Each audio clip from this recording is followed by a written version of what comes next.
Welcome, beachgoers, to Tales from the Lakeside. Hello, we are Table Quest, and we are delighted to present A5E Advanced 5th Edition from EN Publishing.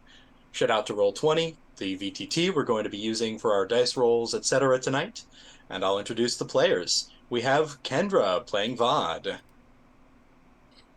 We have River playing Pearl. Oh, We've got Joel playing the sneak thief known as Cathar. Don't touch me, Pearl. We've got Ben playing Dirk Bug on a quest for information. hello. And we have me, Kyle, the narrator, playing everyone else. Oh, and Joel, by the way, I just got the fact that Cathar, your sneak thief, literally has sticky fingers. Yes, That it's very useful. I appreciate that a great deal. Thank you. We're 3 sessions in, folks. I said it in the middle of the last session. I'm like, wait a minute, sticky fingers, like the thief thing, like for stealing. Great. When last we left our heroes, they had piled into a wagon, pulled by a mournful, heartbroken donkey, and set off into the forest in search of a tower into which they've been hired to investigate. Now, to start us off, I do have a question for the group. Who is driving the wagon? Who is merely riding in the wagon? And who is walking alongside the wagon? I I'm think def. Go ahead. I think I'm walking alongside the wagon because I think my official reason for being here is I take over if the donkey dies. You're not wrong. Yeah, that's definitely why you're here. I'm definitely posted leisurely in the wagon, just like maybe filing my nails, taking in the scenery as we Lounging. move along, just lounging. I mean, personally, I really think that I trust Pearl to drive the wagon more than anyone else. I will be driving the wagon, taking it very slowly so I can talk to people much longer. Excellent. And I'll be walking along about 10 feet from the back of the wagon. I had expected perhaps something like that would have come about. Okay, so we've got Dirk and Cathar walking outside the wagon. Pearl acting as chauffeur for Vod, really. As you rumble along, kind of uh, a little pathway that's through the kind of loose forest that that begins to build up as you've left town. You carry along for a little while, and you notice that the forest starts to thicken and deepen, and the path, which is kind of flat, packed dirt, starts to get a little bit more rough. Not actual rough terrain, but it's kind of a little more rumbly, a little less comfortable. And we'll start out with a perception check from everybody, please. Bro. All right. Historically, we've done really well at that so far. I have also neglected to say so far that it is raining, somewhat determinedly, but as you've continued a bit, the canopy of the trees have started to catch more of that rain, so it's less actively hitting you, and more every so often a big fat drop falls down the back of your neck or something, and just gives you a little shiver every so often. As you rumble along for a little while, you do hear off in the distance the sounds of singing. It's a song in a language that I'm gonna say that none of you recognize, and it's it seems far off. Dirk and Vod, you are the two that notice it first off. Uh, and it continues for a little while and slowly starts to get louder until eventually Pearl and Cathar, you two can hear it kind of drifting through the foggy, misty forest. Can I do something? Sure. So one of the many things I've got customers coming from everywhere, clientele. I'm very exotic and on-demand person. I'd like to cast comprehend languages. Absolutely. Is anyone else hearing that noise? It's Premonition, darling. Could I actually, before I react too much, roll an insight on whether this song makes me feel like, I don't know, happy or mistrustful or something? Like, I Sure, don't know, whether this yeah. is like a mournful song or a. I mean, yeah, you have enough music theory to get an idea from it. From let's yeah, take an insight check. Are they singing the blues or is it a happy jazz tune? It is That was a kind big of old 8 on that insight, by the way. and Pearl. While you should also make an insight check. Yeah. So it's With plus. Is it plus 10, right? it's a flat +10 to your insight check. 29. Ow. Oh Oof. yeah. Wow. So I will say that with your music theory, Dirk, I'll start with you so that we can expand information. The song itself is in kind of a forlorn key, but it's kind of a slow and wandering melody in kind of a sad, mournful key. And Pearl, you get a better understanding of it. You don't quite you don't like interpret the language, unfortunately, but you do get the understanding that the cadence of it is clearly a name and then some lines about that name, probably information or historical or that kind of thing. Uh, and you get the sense that it is in a language that you have never even heard before. It must be either incredibly niche or actively secret. And Stephen the donkey continues to walk along. Stephen the donkey continues to walk along, and eventually through this forest, the singing starts to fade from distance. It seems like the kind of song that, if it has a coherent end, it's very similar to the beginning, and they've kind of begun singing it once again. Can And it I can I while I hear it drifting off, I don't want to misremember this melody later. So can I have been like trying to recreate the melody on my violin? Sure, yeah, Okay. yeah. Roll a performance check to see how well you Ooh. can transcribe your from ear. 18. Nice, yeah, yeah. You could probably reproduce it. You don't capture the words of it naturally. They just kind of like slide right off of your mind because they're not familiar enough for you to say. But the melody sticks with you. Okay. And Could. Oh, sorry. Did someone ask one too?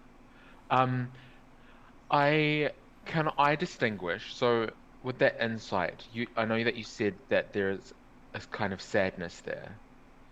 Can I determine what sort of sadness that is? Are they grieving? Are they scared? it is like a grieving song, like um, sung almost in remembrance of someone or something. Okay. Are Awesome. we able to determine what direction it's coming from? Yes, if you consider that you're walking along the path being forwards, it's off to your right, into the forest.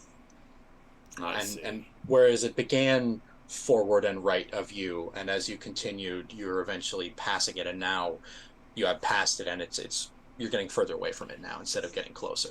So it seemed to stay stationary the whole time. Yes. I see. I see. All right. Can I like grind this wagon to a halt? Yeah, you can Bef- throw the give me a handle animal, pretty please. Ruh-roh.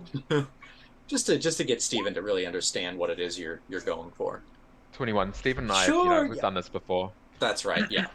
Old hand Steven. He's not looking to make trouble, so he listens to you and stops his gentle walk. And the Steve, I was like, Stephen, my darling, please come to a pause. Now what? Stephen and I have been thinking. We can either go forward to where we're supposed to be going, or we could venture into the forest dark, filled with death. Grievance, grievance, crying, crying. What do you think? I would like to not wander into the forest after strange songs leading me into the forest. I don't know. I feel like I listened to what my mom said. I think she said something about not following songs into the magic forest. Is the forest magic?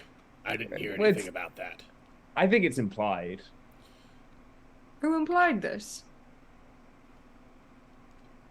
Gestures What broadly sources at the do you world we have? live in. I think all forests are a little bit magic, right? That's kind of the point. They're dark and they're filled with magic, Oh, and are you that's a why we don't druid? live in the forests. Oh. No, you do have a point. There might be more to this mysterious music. Well, the voice seemed like it seemed quite beautiful, like they were trained. Perhaps if they're, grieving, like I said before, maybe they've got lots of money to give us. I don't For hate which that argument, services? Okay. Maybe but they're I do think staying on target is definitely the right thing to do here. We were hired for a job. You guys racked up quite the bill for it, and it might be worth not getting distracted by the person who's clearly trying to lead us into the woods. How about this? After this tower, house, wherever we're headed to, on our way back, if we hear the haunted music, the magical music, we can investigate. We'll just swing by on our way back. Pearl's gonna just look at the group. Her eyes are gonna roll back into her head. Oh, I'm getting something. I'm getting something. And she's gonna just brace everything near her. I sense that maybe we will not have the chance to go back. This person is grieving for something. I hear it in their voice. I see it in their mind. I don't know if they'll have a future. It might be a time-sensitive situation, or some greater divine being might have a fate in us. A first in store for us. It's probably just somebody practicing a performance during the off season, getting ready for, when people come back for the show in spring. If they're grieving, they've had enough time to write a song about it, so it's not that fresh. And Maybe I they're do singing wonder the language they're singing in. It's nothing I've heard before, and I know quite a few languages, so. Okay, you've convinced me. We should go into the magical haunted woods towards the singing. Well, that makes one of the three of us convinced. It had a beautiful hook. Dirk turns to see what Steven's opinion is. Stephen is standing there, staring straight ahead, just kind of inert. Sometimes you are the wisest. Give him a little nuzzle on his head.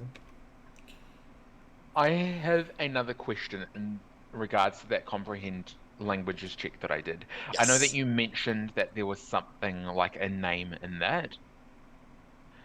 Can I...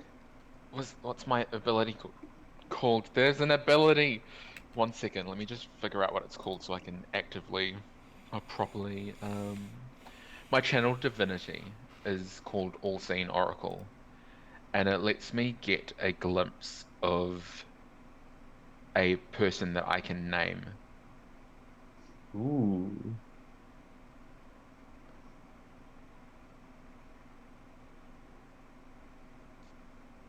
Yes, I'm gonna read All-Seeing Oracle to know. Yeah, in case I'm stupid. Well, no, just what kind of information that it is. Yeah. While you're looking, I want to say that's a really niche skill that it's just one of those moments where oof, that niche skill just fits. I'm really excited by that.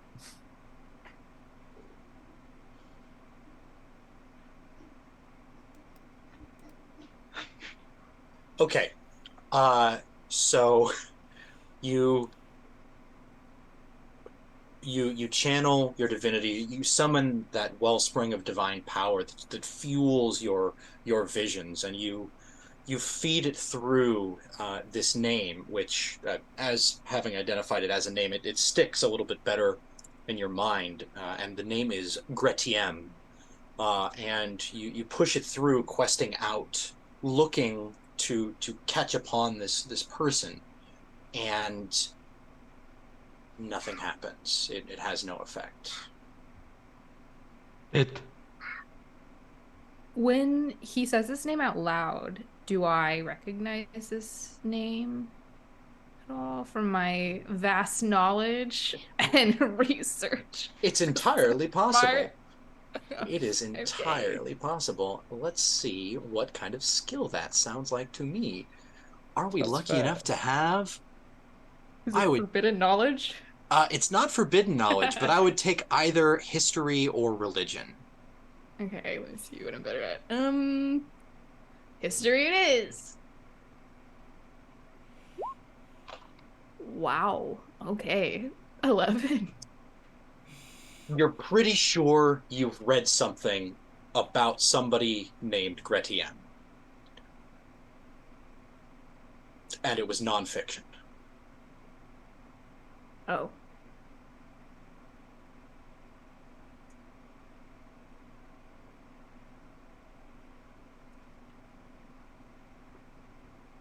Well, I'm gonna still be playing my violin. I mean, we could just. Did we even signal to the music? Maybe they didn't even hear us. And then I'll just shout, "Hello, beautiful musician in a magical haunted wood." I would like to become invisible. Noted.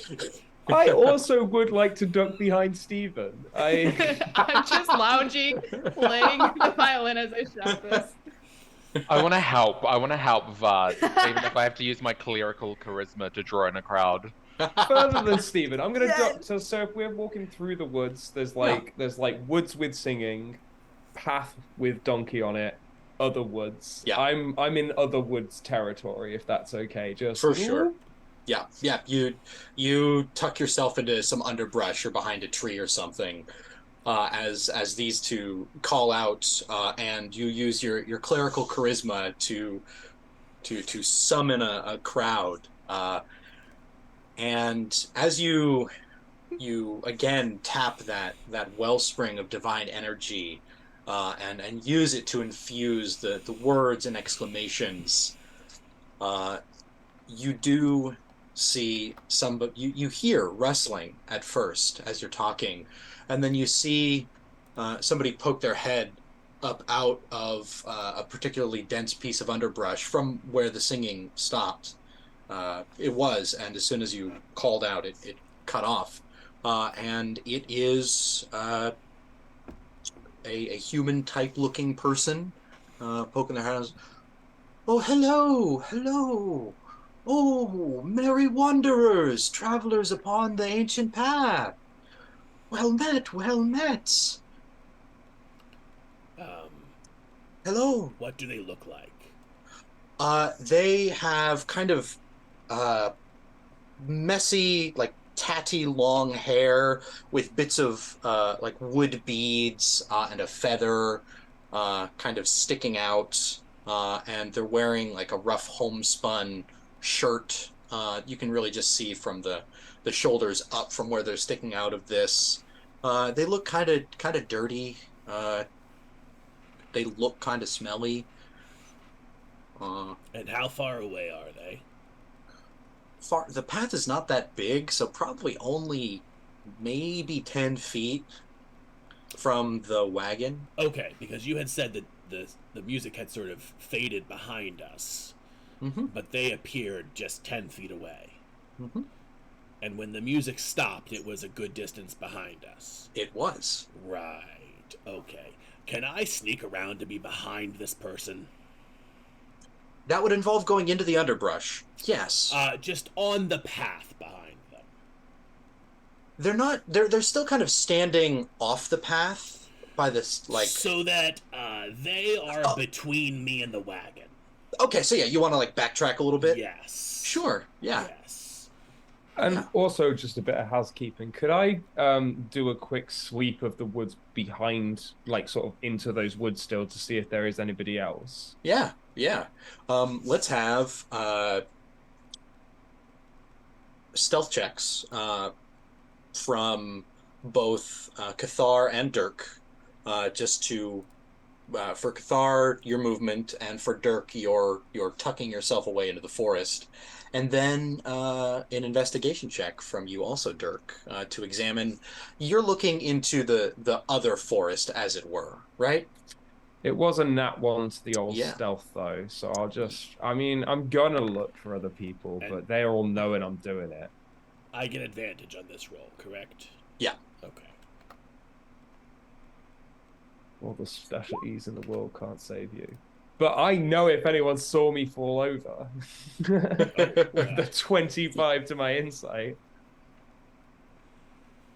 Excellent. Okay. And that would be a 17 on my stealth Great. So Cathar, you step around a puddle and find a spot for you further like backwards down the path where a particularly thick portion of overgrowth is naturally preventing rain from falling, so that it's not obviously landing on you roll. Sure. and stopping the water from falling. Dirk, you hunch down. You're hunched down next to Steven, and when they start making noise, you're like, oh no, no, no, no, and you back up into the underbrush over here, and you actually manage to slip and fall into a puddle, which splashes with some noise.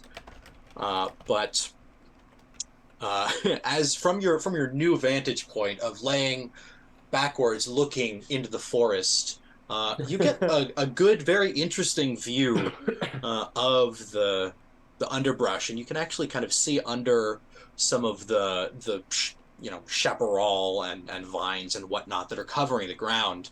And you take a solid scan of it and you do see kind of off in the distance a couple of birds sitting on a tree, kind of huddled together to avoid the worst of the rain.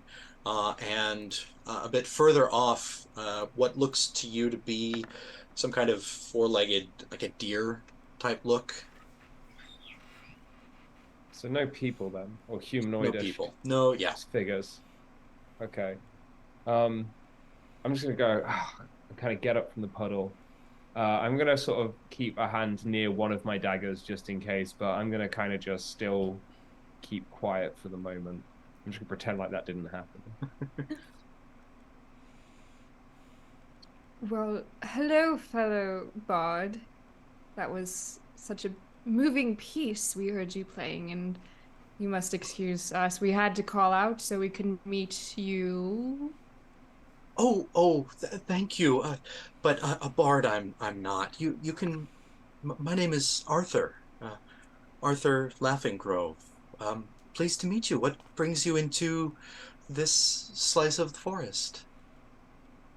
We are on our way to the abandoned tower. Oh, yes, the abandoned tower. Well, I don't know that calling it abandoned so much is quite accurate anymore.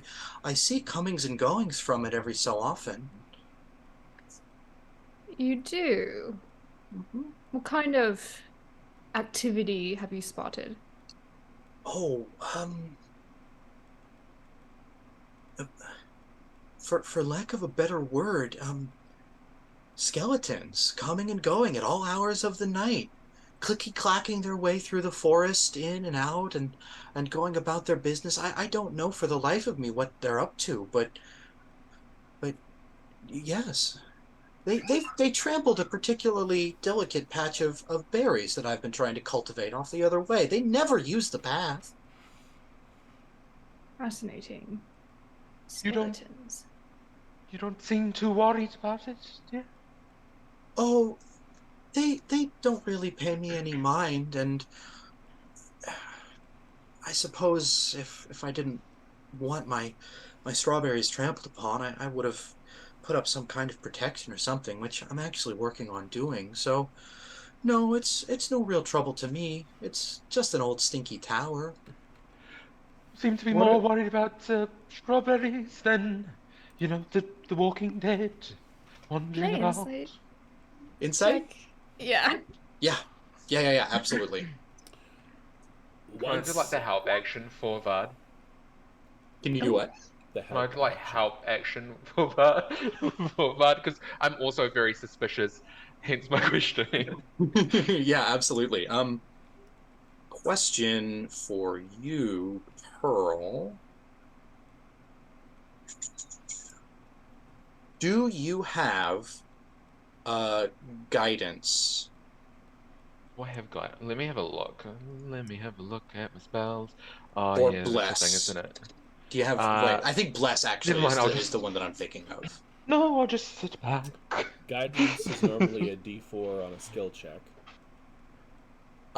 Yes. Guidance is a D4 on is an expertise die to an ability check. Okay. Okay. With a 17, you notice that Arthur's pupils are pretty dilated, and you think probably they're not quite in their right mind. Um, okay. I want to cast friends on them. And this will give me advantage if I need to make any charisma checks. Um, darling, Arthur, was it? How long have you been out here? Are you quite all right? Oh, yes, I'm excellent. Um, how long? 5, 10, 15. I don't really do calendars. I don't know, a long time? I see that Vard's going for some questioning. I want to quickly cast Zone of Truth so that this person is going to have to tell the truth to the questions. Sure. Well, hopefully. Speaking of that, uh, let me pull Zone of Truth out. Mhm. Uh, I feel like I flipped the second this guy started talking, and suddenly I wasn't suspicious at all. Like I'm fine with his explanation for why he's here. I've got no suspicions. I'm taking him entirely at face value, and it seems incredibly reasonable. He just likes his strawberries. Skeletons crushed his strawberries. He's annoyed about losing his strawberries. Fair. I let me I have a don't know why we're being so charisma. aggressive with spellcasting. Let me have a charisma saving throw from everybody. Oh, all right. Well, obviously he's powerful with magic. What are these rolls, And Pearl, what is the saving throw for what is your spell save DC? Well, save DC. That's an It's only a 8. 13. Well, that's a Okay. natural one. Oh shit. You I rolled was a on your modified 0? I got a nat 20. Oh my I'm on your god. side, little strawberry hippie. Leave me alone. Okay, That's truly in my heart. Vod, you will suffer repercussions if you lie. Cathar, you will suffer repercussions if you lie. Pearl, no. And Dirk, you will suffer repercussions if you lie. And okay, all Now, right. I hesitate, but I believe rolling a natural one on an ability check is meant to have some worse result. Yeah, I would really recommend against lying. Oh, okay. Do we know this? The targets, the affected creatures are aware of the spell. All right. So from and to call back to a question raised by the audience in a previous event, when Pearl cast Zone of Truth on specifically the mayor while y'all were talking with him, I neglected to make y'all roll saving throws, but the mayor was perceptive enough to both notice the spell being cast. That's why he commented on it. But yes, so you all realize that Pearl has cast this spell. It's a wave of like bubblegum pink energy expands out from her and is kind of shimmering at the edges of it. And the druid looks around and says, "Well, I'll tip my hand there," but I think that was fairly obvious. Looks around and says, "Oh, that's very interesting. I've never seen pink magic before." Yes, magic, darling. Well, Arthur, I find you very suspicious, so I'm going to keep questioning you. Okay. Um, why why do skeletons not seem to disturb you or your peace? Like you seem more upset about your strawberries than the undead lurking about. The the harm the harm that they've done to me is step on my strawberries. They haven't. I don't know what to tell you. Yeah, I don't care.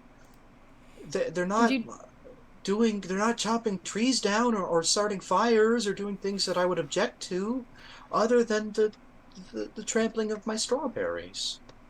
Dirt comes round the front of the Oh, caravan. hello, you're all wet. Yeah, no, I had a bit of a scare hearing you come out. If they're not disturbing you, what are they doing? You said they're going back and forth. You said they're gathering things. What are they doing? Oh, they walk out, and sometimes they walk all the way through the forest and out and away, and I lose track of them when they leave the forest. They're headed in the direction of town sometimes, and sometimes they're walking away from town. And usually when they come back, they've got baskets or bundles or boxes of things. Or one time, four of them were carrying a big. I don't know what it's called, but it's the thing that the four people stand at each corner and they're holding sticks and there's a box on it. a And like, casket? no, like with a chair. A throne? Yeah, I guess, yeah. Oh, Yeah, and you s- recognize that Arthur is describing, I believe they're called a palanquin. I was gonna say I don't actually know what they're called either. While that conversation How? is happening, if I can interrupt just for a moment, Dirk, I would like to sneak up and try to get behind Arthur. Can I get close enough without him seeming to notice me with my previous roll, or do you need another one?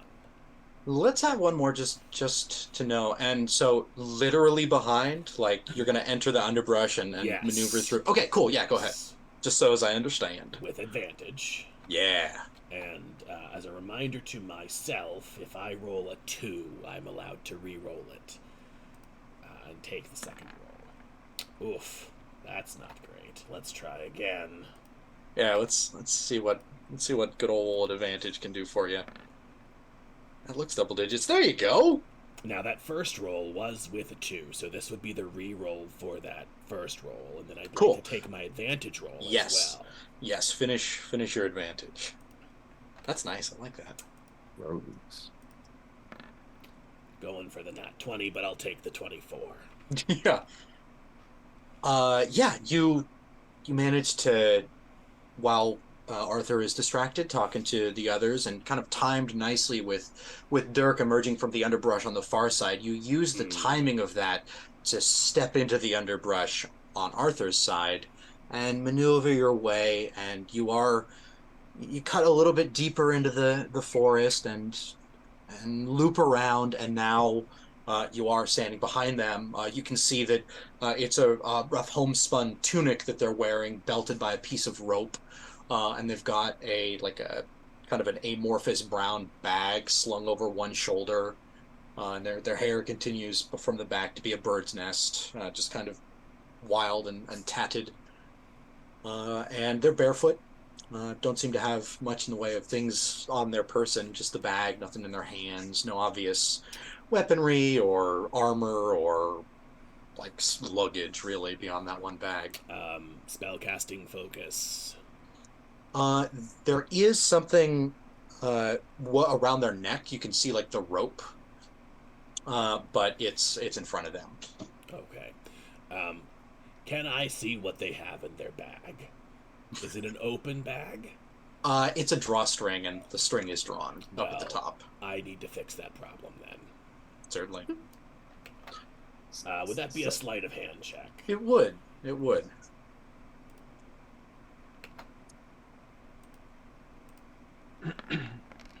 I'm talking as this conversation's going on, so I do at least before this all goes to pot, I want to at least be able to say that my response was going to be, how often do you see the skeletons? Uh, oh, they're more active on nights where the moon is at its smallest, at its darkest. So, but a couple of days leading up to and a couple of days following the and he uses the correct term for when the moon is smallest that I don't remember at this moment, but he does. Fully waned? Is it waned? I know it's waning, but I don't know if it is then waned. Is it Gibbous? Gibbous Lots? is halfway full, between. isn't it? Gibbous is not quite full. I guess Crescent. Oh, the new moon. Yes. When the Wow, moon look is at new. that. Yeah, when the moon is new, they're more active, but I have seen them on other nights as the moon waxes and wanes. And Cathar, you kind of walk up and the drawstring is fairly loose. There's no like Latch binder or anything. anything. Yeah, so you just kind of work it open, and you can look into it, and you Yes. see that there's a bundle of leaves wrapped around something. There's flint and steel. There's some small like clay urns or jars, stoppered with cork, and that's it. Hmm.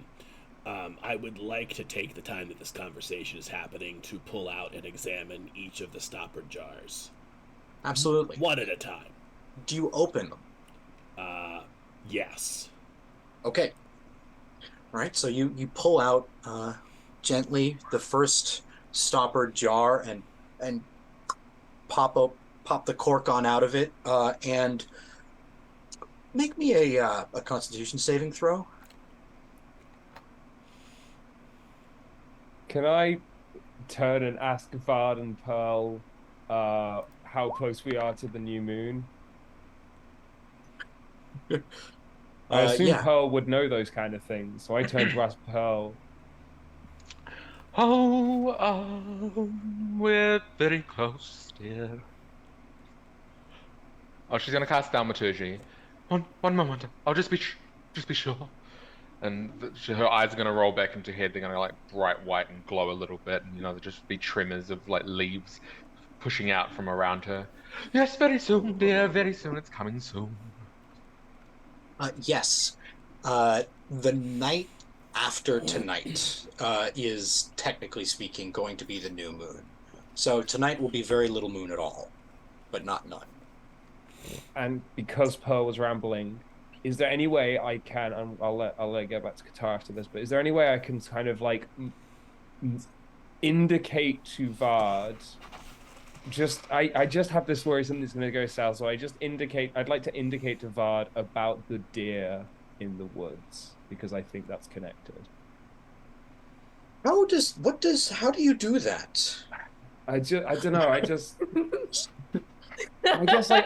guess I just think Vard's like a bit on the road and is a bit competent, and so like I kind of go so I turn and I make sure I'm turned away from Arthur to do so. I look at Vard and Pearl. I say, "Oh, when's the new moon?" and turn to Pearl. And as they're responding, I look at Vard and I kind of go, I don't know. I assume there's probably some thieves like sign language for deer, like when you're hunting. I assume there's some kind of hunting symbol for deer, but I would at least be able to gesture the direction of the deer, even if Vard didn't realize what animal I was signing. So Yeah. just to clarify, you're just making like a bunch of hand movements. If you were a rogue who's probably gone hunting before, you would have immediately got what symbol I was talking about, as I quietly indicated there's a deer in that direction. But If you I guess don't all you neither would of get those is, if you things. don't have that, all you would get is that direction. Yeah. Make an insight check. Okay. This is not forbidden knowledge. Damn it! Thought I'd cover that one. Oh my gosh. 15. Dirk turns to you, and mouths some things and like gesticulates and then just points off into the forest away from Arthur and from everybody. I just squint my eyes at Dirk and I I don't- message you, darling, are you all right?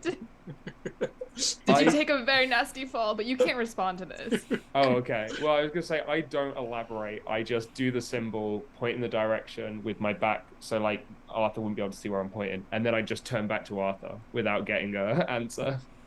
And then I hear, "Are you okay?" And I just think, "There's a deer in the forest. There's a deer in the forest. There's a deer in the forest." But that doesn't go through to anyone. Nope. Cathar, Yes. you crack open this jar and immediately your eyes water and you clamp it shut as an incredibly strong, pungent, fermented smell like seeps out of it immediately. It's not alcoholic smelling, it's other fermentation smelling. It's like for other fermented, like a fermented food, it smells like. Oh. Interesting. All right. I'll put that one back and pull out the next. And you open it? I will hold it at arm's length before I open it this time. Okay, yeah, you pop it open, and not immediately being assaulted by any of your particular senses, you look into it, and there is it's full of like a dried herb of some kind. Are we all seeing just jars just coming out of his bag and floating back into them? Or Well, I don't know no, how the invisibility spell works. So. The forest, like Arthur is kind of standing in a bush up to his chest, basically. Right, okay. And Cathar is also in that bush. Just kind of leafing through the. Can I pull out a little pinch and taste it and see if I recognize it? Sure, yeah. Yeah, you pull out a little pinch and taste it. It's oregano, isn't it? It's not. It's got like a bitter alkaline taste to it, and your mouth goes numb. I immediately start to flick my tongue in and out over and over again, which, since I'm a chameleon, is about 6 or 7 inches out of my mouth every second or two, and I will recap it and put it back. How many more jars are there? Oh, I think that There There we go. Oh. Did I lose me for a second, or did you lose me, or did you lose yourself? I think I lost all of you for a moment. Okay. But we're back now. Great. There are 2 jars remaining. Well, I will certainly check the rest of the jars. Yes. Then. The second to last jar, you similarly with caution, you pop it open, and it's empty. There's nothing in it. So you close it up. Nothing that you can see. Doesn't smell like anything. No. I stick my finger in the jar. Do I feel anything? The bottom of the jar. I'm gonna hold on to that one and grab the 4th one and open that one up. The 4th jar, before you open it up, is sealed with wax.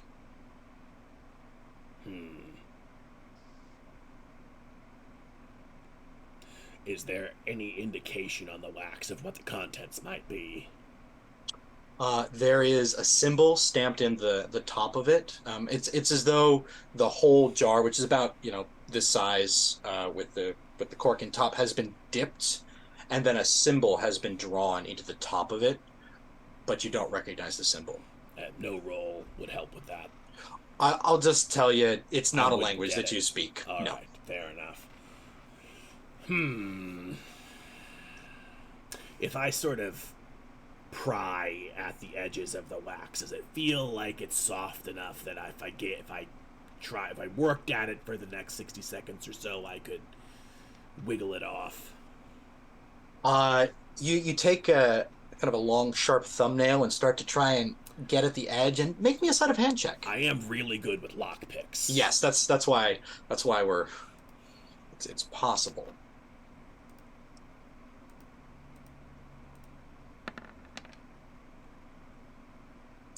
I'll take a 23. Yeah, we take those.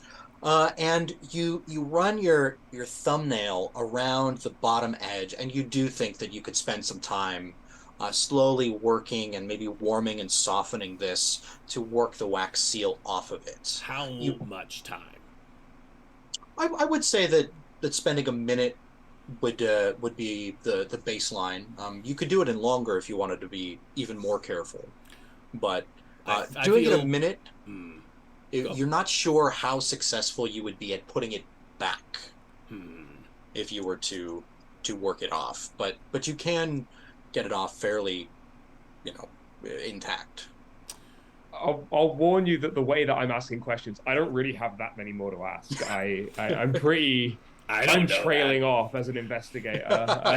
That's completely meta knowledge. I have no idea, and I'm curious about what's in the jar. So I'm going to take jar number 3, and I'm going to cork it and put it down next to me on the ground, and then I'm going to work on jar number 4 while they talk.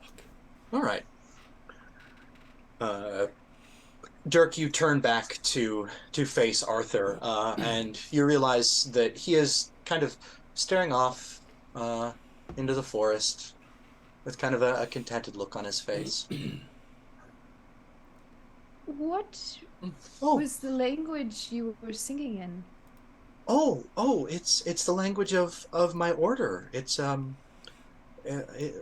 language that, well, I don't really have a name for it. We don't have a name. It's just the language spoken amongst people of the Grove. Does that name sound familiar? Uh, Throw me another history check. Okay. Take an Arcana if you want instead, but or Um, religion. Nope. Let's go with Arcana. 18. Groves are the ways that druids refer to their enclaves, like covens for witches. Groves are the plural for druids who are gathered together. So, and you do, upon realizing that, oh right, you do know that druids have their own secret language that they don't share with outsiders. It's Got probably it. that language. Okay. Um, what was the who is Gretium? Oh, Gretium. Yes, I was singing the song about Gretium. Would you mind translating? Because I do not speak the Tran language in which you sing in. Translating, I can't do that. That's too much of a code or a cipher to. But I can tell you what Hmm. the song is about and what it's like. Yes, It's please. it's the memory song of the founder of the Grove. Gretium was an individual who was greatly in tune with nature in this area, and they spent their life cultivating and supporting and managing the growth of the wildlife and the plants in this area. And it's a sad song because there was a day that a dark evil day where somebody set fire to the forest, and they perished in the fighting of it, and they spent the last of their life's energy in a great working to put out that fire. Wow, that is such a tragedy. I'm sure they live on through your words, and I commend you for singing their praises The and trees remember remembering them. them. Yeah, I'm sure they remember something. Just a final question, and I'm done. I look back to Dirk, still really confused what the fuck was going on earlier. Um, do you know anything about the lake monster by any chance? The lake monster? Oh, Yes, he likes fish. He's really friendly. that's what I've been And told.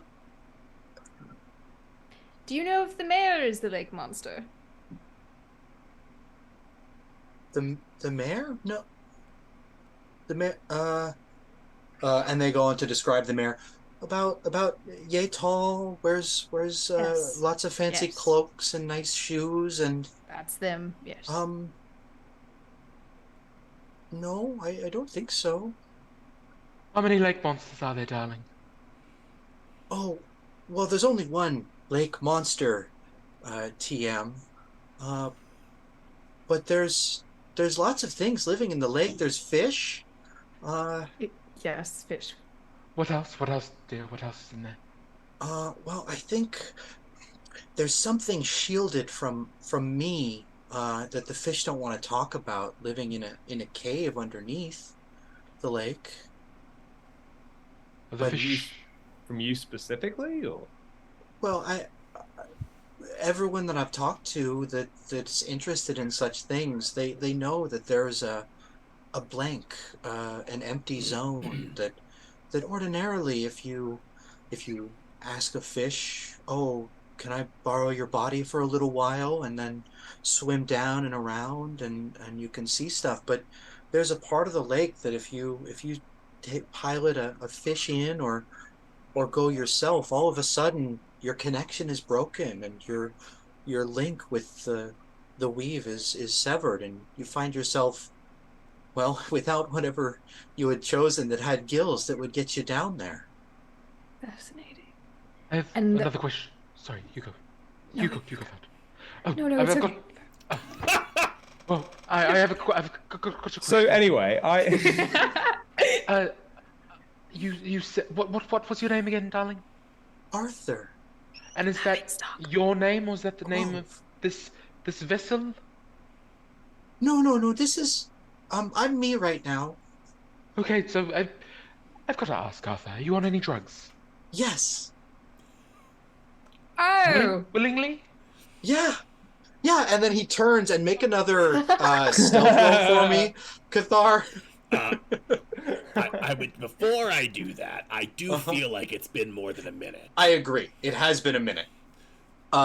You have popped this out, and you work the wax ring off and have set it aside, and are holding it, and you pull the cork out of this jar, and as you do, a like a gentle purple light shines up and out around the cork as you pull it, and continues to emanate out of the jar. And looking into it, you can see that it's full of dried mushrooms that are Ah, glowing, kind of a pastel purple. Magic mushrooms, magic mushrooms. I see. Hmm.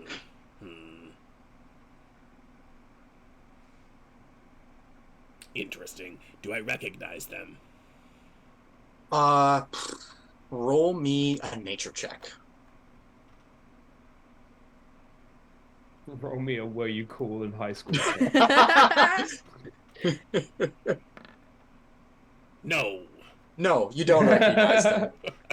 Nope. These are either specifically cultivated in this area. They're you'd never run into something with these properties before. How many are there? Uh, it's, I would say, a couple spherical inches of loosely packed dried mushrooms. I will pull out a small amount and pocket it, and then quickly slap the seal back on and drop it back into the bag. Can I get that done before he turns around? Roll me a sleight of hand check to get that all done in time. All right. Uh-oh.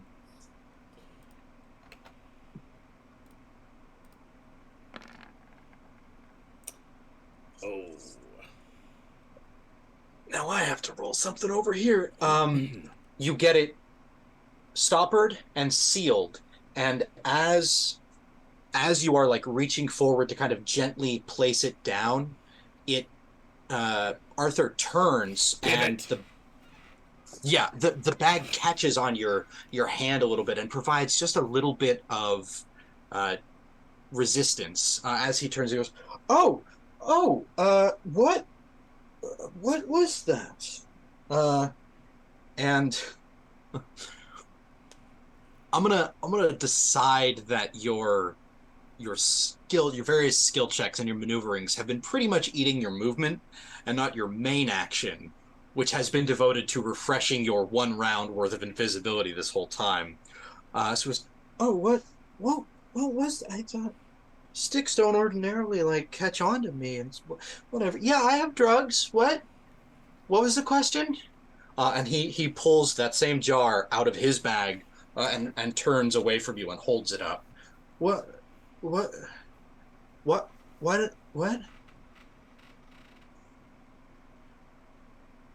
Are you okay, dear? Yeah, yes, I don't know what. And he pops the wax seal off and holds onto it and pulls the cork out and pulls out a mushroom, pops it in his mouth and puts the cork. Oh, do you want it? Yes, give me the Yes, jar. we'll take some for the road. No, Dirk, don't be a party pooper. After I find the lake monster, I need to celebrate. Thank you. Okay. And he hands out a single mushroom to anybody who's holding their hand out. Vod and Pearl are taking them. I took one. Oh, sorry, you missed me, darling. Oh, uh, roll me a persuade check or deception. Definitely deception. Yeah, deception. I mean, I'm gonna take one, but I'm just not happy about it. 28. Listen, Dirk, some of the greatest knowledge can be found in your mind. So, Oh, there you are, and there for you, soggy man. Thank you. Oh, Soggy man. Just getting the vibe that we might not be able to ask you any more questions. I'm just watching him just chew through this mushroom.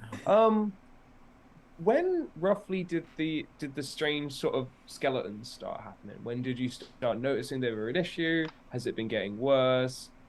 Do you know sort of anything that's going on there that might have triggered this?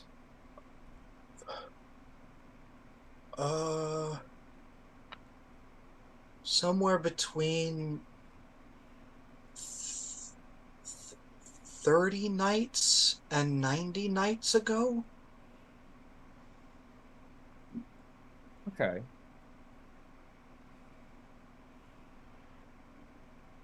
Well, you go ahead. I was gonna say bye. Oh, so while Dirk is talking and kind of distracting, can Pearl walk off like 15 feet just a little bit? And I wanted just to start screaming. She's gonna cast her thaumaturgy again. Oh no, no! She's gonna go up to like be in the sky like, oh, Arthur dear, he's taken off with my mushroom. You should have seen it. A giant bird. Might I have another one, dear? A giant bird. Yeah, here. And he holds out a mushroom, and as soon as you take it, he'll close it and stopper it and take the wax, put it back on, seal it up again, put it in his bag, and then he will whistle and look around expectantly. Has he come out of the bush at this point? That depends entirely on if people were going to walk up to him holding out the mushrooms or not. Because he would just be standing there holding them out for a little while. I'm gonna keep with that as well. I would have gone to him, but yeah. All right. Oh no, if I see Dirk going, well, Dirk, darling, grab me one, please. Wow. Thank you. Because you're still lounging in the Yes. wagon, right? Still Yes. fiddling away. Thank you, Dirk. While mushrooms are being dispersed, I would like to pay for the one that he gave to me by filling the empty jar with night crawlers for his strawberry garden and then putting it back in his pouch.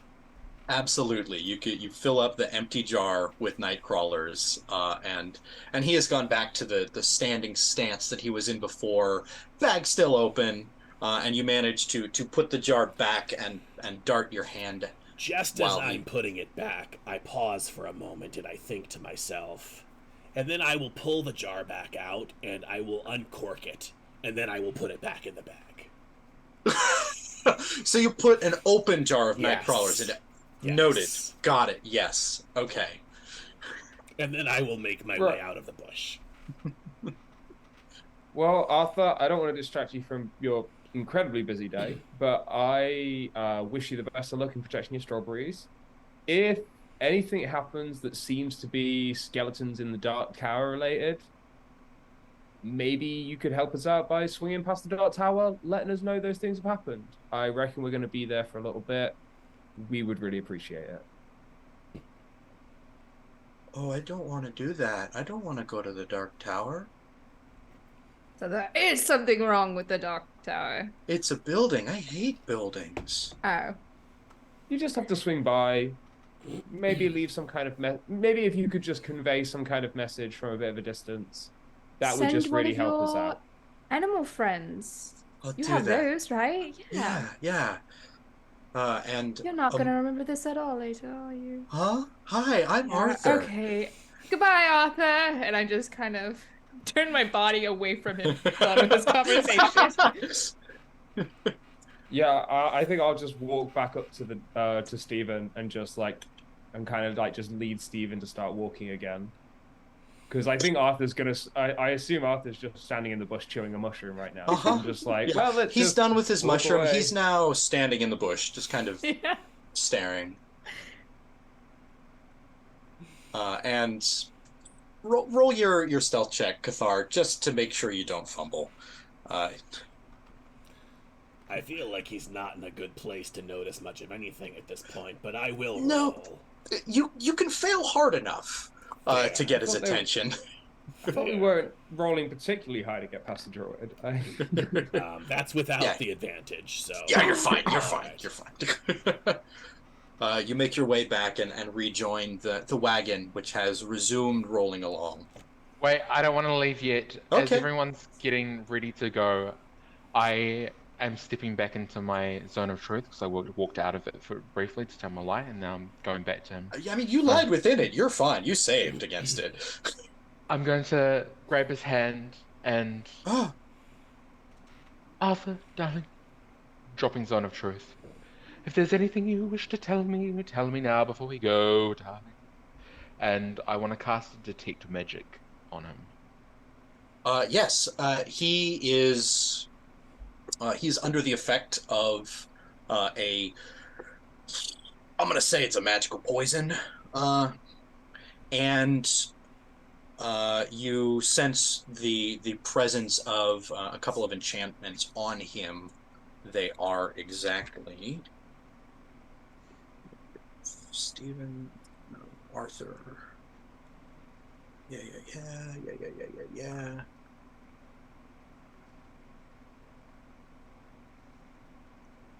Where is it? There it is.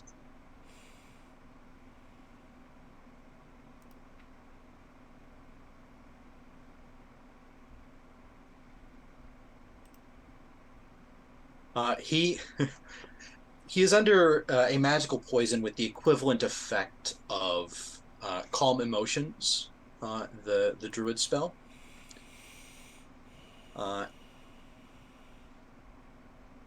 And also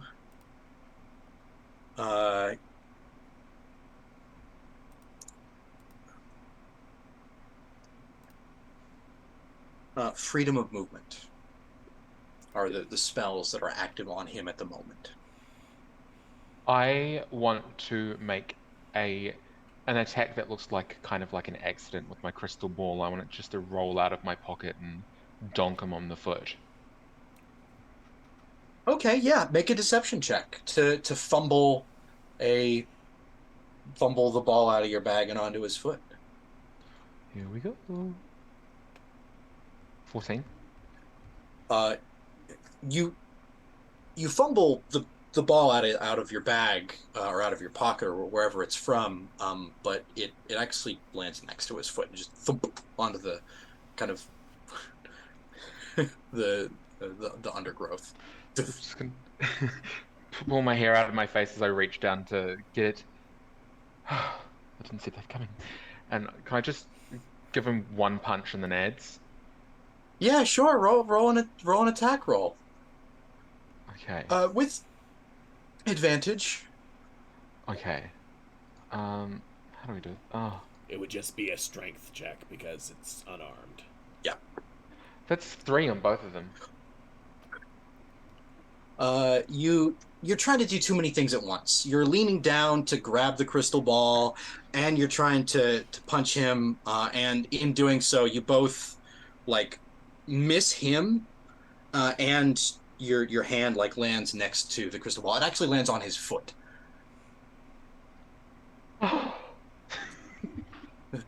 Are you okay?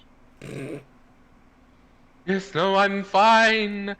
It's not at all like I need a little bit of help. It's not okay. Help! It's not at all. I need a little bit of help. Oh, I heard the Maybe, first time. I'm just not sure how to really respond to it. maybe send Steven to help Pearl. Can I walk away for like one moment, Arthur? Oh, Vard, if I could speak to you just one moment about feminine issues, please. One moment, Yes, please. yes, of course, Pearl. And I just begrudgingly slowly get out of the wagon, put my fiddle away, violin, and I walk over to Pearl. So, I was trying to be a little bit of a hero by myself, yes. I like it. And I I dropped my Zone of Truth spell that I cast a little earlier for our interrogation purposes. And then I cast a Detect Magic, and I figured out that there's some shenanigans going on.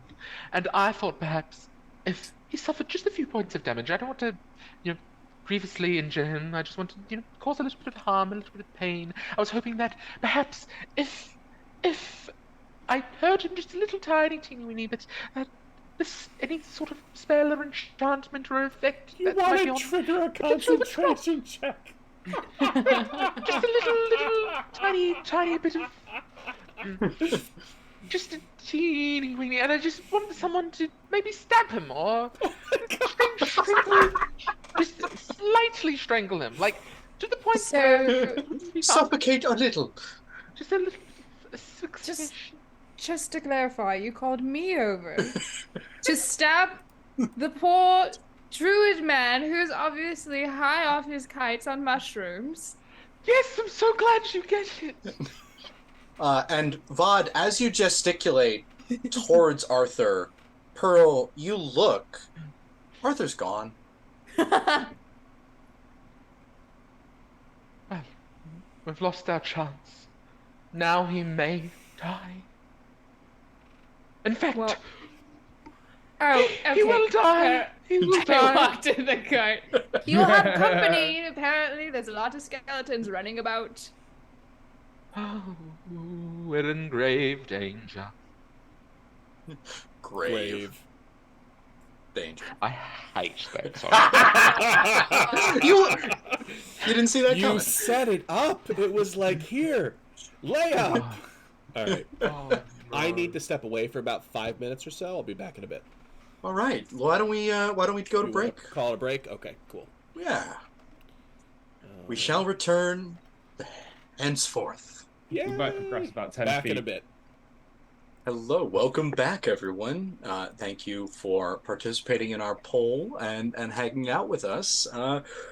When we left off, our hearty adventurers had convinced a hippie to give them drugs, and continued on their merry way down the forest path, and that's where we join them now. Their hearty, steadfast mule has overcome for the moment the turmoil raging within, and has picked up the pace a little bit, and has actually covered some ground. And after a couple minutes of solid trotting or walking along, the forest continues to grow deeper and darker, and more shadowy. And off in the distance, you can at first see, peeking through the tree line, the tower rising up through the forest. And as you continue to approach, you can start to hear muffled sounds of something rattling or clicking or clacking. It follows no real rhythm or pattern, but it is rapid and layered as you continue on this path. And as you turn around a bend, you see that off not that far, 40 feet perhaps, is this tower. And coming around this corner and seeing it, it's probably 80 feet tall, circular, cylindrical, going up with a turret up at the top that kind of expands out, and you hear louder, having direct line of sight and sound. The clacking remains muffled, but it gets louder. The front doors are would appear to be a twofold portcullis. One, the front one is like slatted lattice, and the back one is solid stone. I believe we've arrived. Oh, Cathar, welcome back. Oh, I've been here the whole time, Vod. I hate when you do that. So, are we just going to knock on the front door, or shall we be sneaky in our endeavors? That depends on. While we were walking, I would like to have kept an eye out for, I guess, footsteps, but I don't know how to say skeletal footsteps, but footsteps that seem abnormal in some way, as if they were maybe light of a few pounds of flesh, or yeah, like they're like bone-shaped footprints or anything like that. In say the pathway that you're walking on, The the kind of pathway and the kind of like the area around it. I wouldn't have strayed from the path to look for them, but I would have like kept an eye out for it. yeah. Roll me a nature check. See what you can do. That's what we do with for tracking. That seems fair. Uh, with intelligence, Sure. Yeah. that's a 21. Right. You're walking along, or yeah, you're walking along next to Stephen pulling the cart, and you do see kind of further out through a clearing. There is an open space that the ground is very wet and rich with moisture, and so you do spot off to the side, actually off to the other side, away from the non-Arthur side of the forest, I'll say, just to orient you. Uh, there are some clearly, like, they look like person-shaped footsteps, but they are impressions of bone feet pushing through. It's very clear. It's not wearing a boot or anything. It's just loose bones pressed into the mud. Okay. Um, I'll mention that I saw. I would have kept that to myself on the walk, but I mentioned that I saw that like now. Basically, say, well, at least Arthur's not lying about the skeletons. There's something strange has been moving around recently. Just for clarification and clarity in my own mind, the non-Arthur side of the forest would also be the side that would eventually come up against the lake? Yes. Okay. Okay. Oh, no, I'm sorry. The opposite of that. Arthur's side is Lakeside. Is Lakeside. Okay. Yes.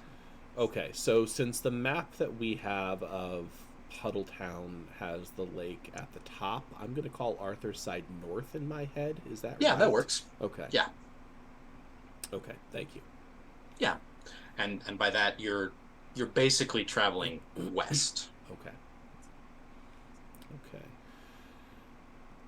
Okay. Also too, just to clarify, the mayor told us he just sees the light flickering on at night. Mm-hmm. That's why we're investigating.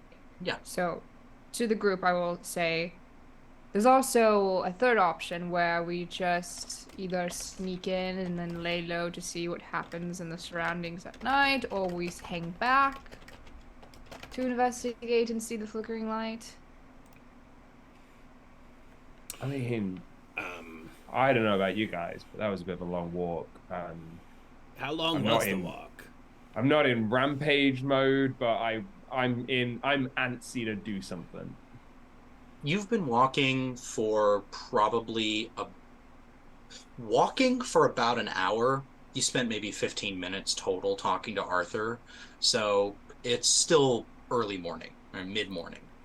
And remind me, Vod, what exactly is it we're meant to do here? I assume the mayor just has set us up to deal with this skeleton problem. And instead of being honest and forthright about, hey, I have a skeleton problem, can you solve this for me? He has lured us here under the pretense that this is an empty tower that a light flickers on at night. But the request was for us to find out Investigate. what was going on with the light. Yes. Is that correct? Yes. And that would be the light up there. Is the light on now? Looking up, it's hard to know for sure whether there is light coming from. Actually, yes.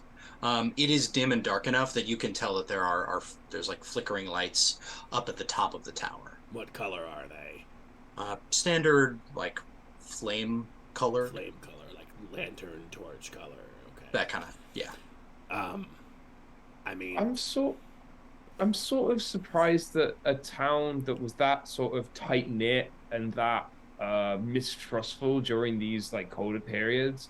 I'm sort of surprised that they didn't notice that there were skeletons sneaking into town, which is, admittedly what the drugged up lunatic in the forest told us. But I'm inclined to believe that the skeletons were heading into town.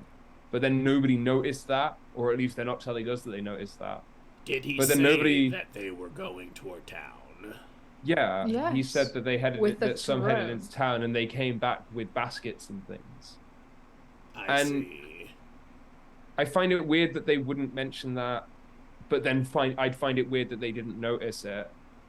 But then they also didn't seem to know that my partner had been in there. The fact that the mayor would not notice that, I find extremely problematic from what I have discovered about him, to be honest. Ooh, what if the skeletons are all the tourists that have come through town and they pick them off one by one as offerings to the lake monster, who's maybe a god? That would be exciting. How would they get the bones back out of them? Well, I assume naturally. And when I eat Maybe- a bird, the bones eventually come out. Yes. Or maybe he just plucks the meat off the bones itself. Maybe he's a picky eater. While you're all talking, I want you to select one person to make an intelligence roll for me, please. I will make it. Dirk doesn't count. I'm sorry, Dirk. I was going to suggest Dirk. Yeah, Dirk unfortunately is not relevant for this one. So of you three, That's unhelpful. I'm sort of you brought me along because I put things together. I have an intelligence of 19. I select Vod. Yeah. I know. I have it's one of helpful, 10. but- I'm sorry, Dirk. The pieces you're putting together aren't in your. You remember that you have interacted with a skeleton in this town already. Oh, I know. Yeah. Okay. I assume now that he was a tourist. But I suppose no one reacted strangely to the skeleton at all, did they? You were right. They were more concerned about the troll. Yes. There And a he was a skeleton. very There was nice a troll. Okay, something's fishy going on in this town. Wasn't Nobody... his name Jonathan? Wait, It was. but he What if they're all was dead? delivering things. And then, when he finished his task, he vanished and burned into a pile of dust. Did we die? No, he did. Did we die? No, I don't know. There's skeletons running about. But what if they're delivery men? Sent to deliver something, and then when they've finished the task, they'll turn into a pile of dust. It could some be sort of like necromancy. a universal parcel skeleton service. Oh, maybe a necromancer just moved into town, and he's He's giving setting up. supply. He's Yeah, setting up a shop. delivery business. Well, look at us. We solved the investigation. We can go back now. We should probably get some type of business logo or something to prove it, though. Fine. Also, what if they were delivering strawberries, but they had to acquire the strawberries first? And that's why Arthur was upset. It all makes sense. There's evidence right there. We can go back. I think he's fermenting the strawberries and then eating them. What an alky. It's a little bit of an alky. Fine. Well, how many mushrooms did you convince him to give you, Pearl? 3, but they're for scientific purposes, don't you know? Cassar? Of course, of course. Dirk, you seem concerned. Well, Do you yeah, think no, that my universal parcel skeleton delivery service theory is incorrect? I'm not entirely against it, and it makes sense just from a logistical point of view, but also just, ugh. To be fair, the skeleton was very clean and as not off-putting as a de-fleshed human skeleton could be, given the circumstances, I think. Sorry, Mr. Dungeon Master. Am I familiar with this kind of thing? Is this normal, or is this very unique to this area? This is a novel application of skeletons, in your understanding. You're familiar with skeletons as the kinds of things that generally someone with nefarious intent would set to guard a thing, with really basic instructions like stand here and attack anyone who isn't me that comes into this room. Like really simple, basic instructions. This is kind of out of the box manipulation if your theory as to what this is true. And you have landed on, and I'll remind the three of you that Tristan Relimenor had to read aloud something to trigger the skeleton powdering. Right. Oh. The delivery man, necromancer person, I think that theory is strong. So maybe we just knock on the door and say we acquire your services for delivery. Perhaps. I'm not actually entirely against knocking and saying hello. I might go. Is there any windows on the tower? Yes. There are windows about 20 feet, 40 feet, and then 80 feet up at the top where the light is coming out. There is no light coming out of the 20 or 40 foot height windows. And they're not really windows, those lower two, they're openings in the stone. Okay. Openings in the stone that an arrow could fit through, or openings in the stone that a kind of skinny rogue could fit through? Openings that a kind of skinny rogue could fit through. What about 2 kind of skinny rogues? Yeah, I was about to say... One at a time, sure. At the same time, that's a little much. So hear me out, Qatar. You wanna maybe go have a bit of a climb, and then we leave the fine ladies here to make the discussion on talking to the door? I'm always open for a nice climbing session. It might be a good idea to turn the wagon around and get it at least pointed back toward town in case things do go sideways and we want to try to make a run for it first. Yeah, I'm with that. I think, maybe leave the keys in Steven just in case. Maybe we should ask Stephen about this first, We see how can he feels. Tuck see if the he's up for a run. keys behind an ear. That's what you do. Yes, Stephen is just as important part of a member as part of this party as all of us, so we should get his opinion. Stephen, how do you feel about running? Triathlon? Swimming? Cycling? Climbing? Oh, hey, Alright. climbing. Yeah, Oh. He agrees with the On climbing brand. plan. He would. So, I guess, ladies, I apologize. Pearl, Vod. What? Are you just gonna stay here then and watch Steven? Oh, I thought they were going to go talk to the Or door. are you Yes, going to knock on the door while we climb Yes. up and we're gonna leave I- Steven and we trust Steven to take care of Steven's needs? Of course we trust Stephen. He's the most capable donkey I've ever met. Yes. Can I take off my scarf and wrap it around him? And I just want to cast the light cantrip on him, on the scarf. Scarf. There you go. So you don't get afraid of the dark, because I know how uncomfortable it makes you. He just has a glowing scarf around his neck. Yeah. Well, that won't attract skeletons at all, I'm sure. Nope. Steven will be here when we come out. Are there strawberries on the scarf? No, but there is cards, tarot cards. It's a tarot Okay. card pattern. Just Is Steven allergic to strawberries? Is that where that was going? I think he's no. working on the skeletons are picking the strawberries theory. penchant for stepping on. Right. All right. I think we have a plan. I don't see anything that could possibly go wrong with it. I've heard worse plans. So, in summary, you've turned Stephen around, you've tied a very fetching scarf around his head and made it glow with the light spell. Cathar and Dirk are going to do some scaling and go into either the 20-foot or the 40-foot window, depending on how that goes, and then Vod and Pearl are going to go approach the door.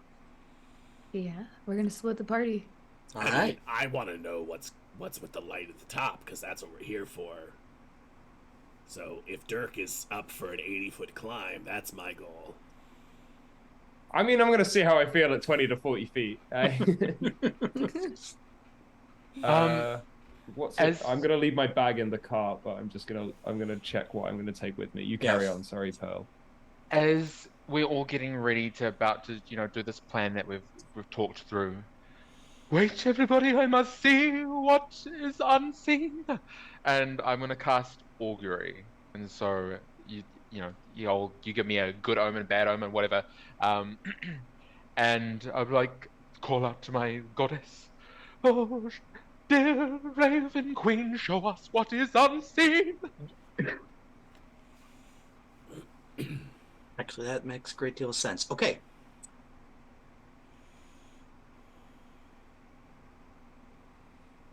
And about this, the augury is about this plan of like couple of window people, couple of door people. That is the what you're holding in your mind when you cast this augury.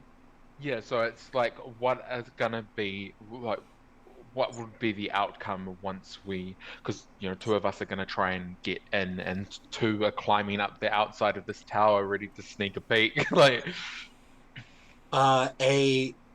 as you call out to your goddess, holding this plan in your mind, you hold your hands up above your head, and close your eyes and channel this energy, and you feel something very gently land in your hand.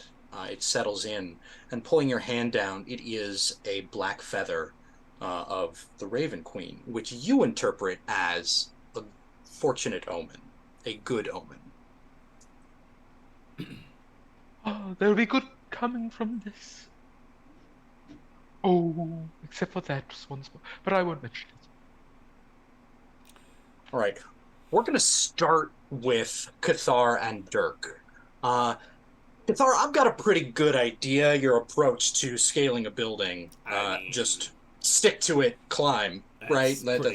I do have rope and a hammer and python, so if we wanted to, give ourselves some kind of fall protection as we go, it's an option. And Dirk, how would you conceptualize approaching this building? To give a little bit more in-depth description of it, it is a cylindrical stone building. It looks to be maybe 25 feet across at its widest, the widest point of the circle that describes its base. So really not very large, quite tall, made out of stacked, smoothly laid spiral of stones, maybe, I don't know, a foot and a half across and a foot tall. I mean, well, for starters, I was like, oh, I'm gonna, leave my bag here and just take essentials. But then I realized I essentially have a small messenger bag with a couple of dungeoneering equipment in, or thieves' tools in, basically, and a couple of other things. So I'm not leaving anything behind because I don't have much stuff. I'm gonna keep the rope out, but I'm not going to use it straight away. I kind of assumed that there'd be, I guess, gaps in the bricks that I could at least get my fingers into. that I wouldn't be struggling with too much. I do have a feat that makes me a bit of a like scurrily, climbery person, and I take less fall damage. So I was kind of Oh, hoping that would work. fantastic. I was kind of Yeah, hoping that tell would me. work with me a bit. Yeah. Tell me what that's called. That sounds like it's definitely gonna help you. Oh, do I? Oh no, at the moment it's just the fall damage thing, which Okay, is that I have tuck and roll. So I'm gotcha. just quite good at Okay, falling again, then which yeah, means that I probably do trust myself to climb at least a little bit. yeah. And I think if we're going to the 80-foot mark, I would probably consider get using my rope at that point, maybe halfway up. But for the first bit, be I'd be spending more time trying to get up as quickly as possible. Then How dangerous is fall damage in Advanced 5th Edition? let's have that exact answer. I think we're about to find out, guys. We might, but It's I feel it's on like the table. we would have a general concept of how dangerous that is. And in previous editions of Dungeons and Dragons, it was very deadly, but not so much in 5th edition. Yeah. I took my feet to say that I've at least jumped out of a few windows before. I believe in 2nd edition it was add a number of d6 equal to, like, for every 10 feet that you increase, whatever the total number of feet is, add that many d6 to the damage. So it was 1d6 at 10 feet, 3d6 at 20 feet, 6d6 at 30 feet, and up it went.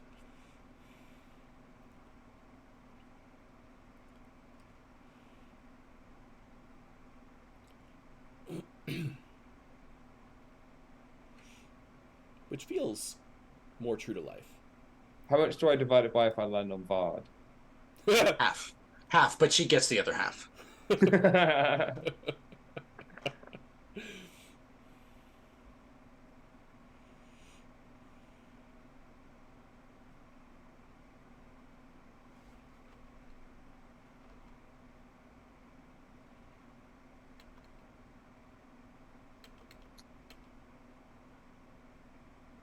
Do you want some help looking it up? Yeah. Why don't you help me Yeah, find this? I'm not I really think into looking it at this immediately. too long makes me feel pessimistic about it. So I'm just gonna carry on. I'm climbing. But I would like to say though, I would like to take a bit of a sort of walk around the building, like with a bit of distance from it, so I can kind of, I don't know, distance myself from Varden Pearl a little bit, but also I guess, well, then we did just light the donkey up like a Christmas tree, so I guess we weren't subtly approaching that much. But I'd still like to try and subtly approach. I like the implication of subtle approach. Sure, yeah. What you can do is the tower itself stands in a small clearing. You can kind of hang at that edge of the clearing and walk all the way around it. And you do find that the three windows on the front of it are pretty much the only windows on it. Up at the very top, there are windows all the way around, but at the 20 and 40-foot height, there's just windows on the front. All the more reason to approach from behind, I think. I don't know if you agree with me there, Qatar. But approach from the back and then kind of shimmy round. I would say just past the edge of where the windows are. Yeah, that seems fair. We can work out roughly where they'd be able to see from that window to the other side of that.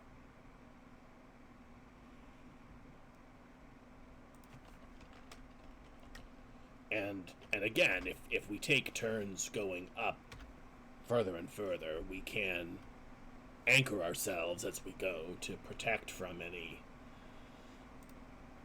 risk of falling and harming ourselves too greatly.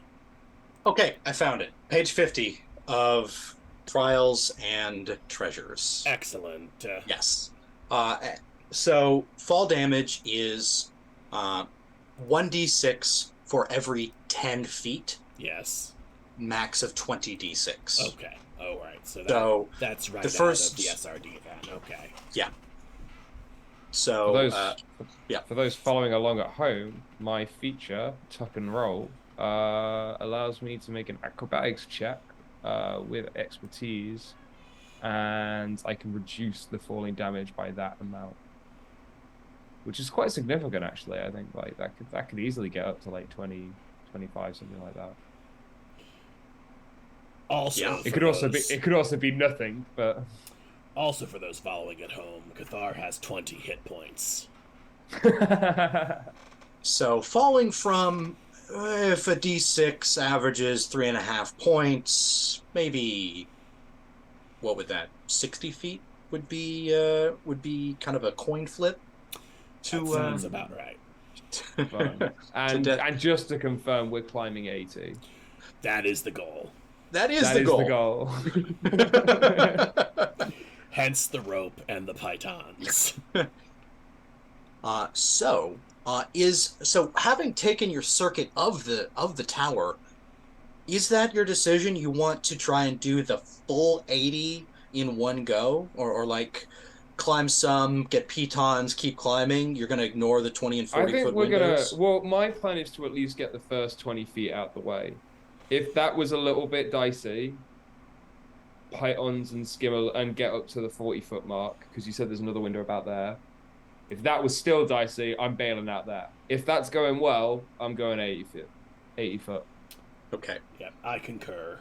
And you're climbing in alignment with the windows, or like offset, maybe just like a little bit Offset. Well, within. I did Right. like to approach sort of like where I believe we'd be just out of view of the windows. If someone were and to... then maybe move a little Sure, bit closer, sure, yeah. climb up. Right. Got it. Lines of sight and all that. Yes. Great. I understand. Well, then, absolutely. Let's have some climb checks. And generally speaking, I want to say that that's athletics.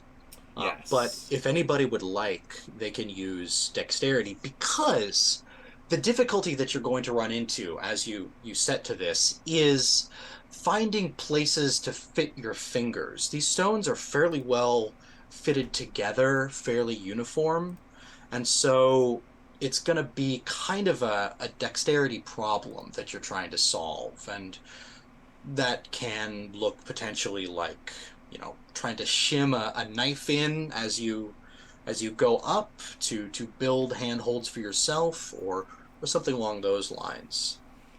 Before they Alright. start climbing and before they roll this, sorry, I forgot I could do this. I'm a bard. I look to Dirk and I say, "Hey, don't die. Because if you die and Steven also dies, who's gonna pull the fucking cart?" And you get bardic inspiration. And that's a d6, and you can make the roll within the next 10 minutes.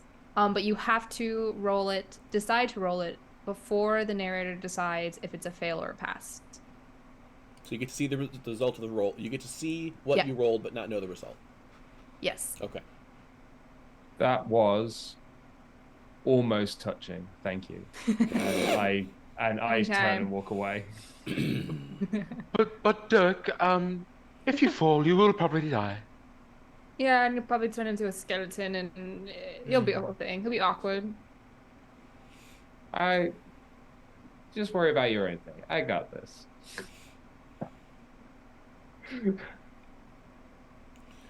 I know that's tempting fate, but I got this. But I'm starting to believe my feather omen was not a good one.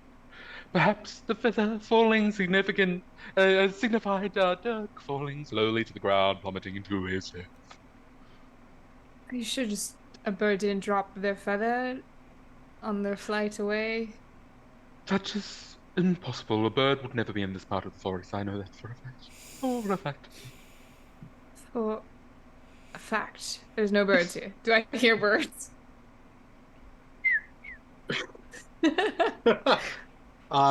No, you don't hear birds, but you do hear two things: the clattering that has been kind of going on in the background continue unabated, and a rumble of distant thunder, and the rain redoubles.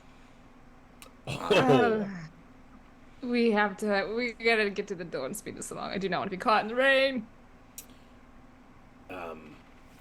I flick my tongue out and like clean the water off of my face on both sides, and then look at Dirk and say, "Age before beauty."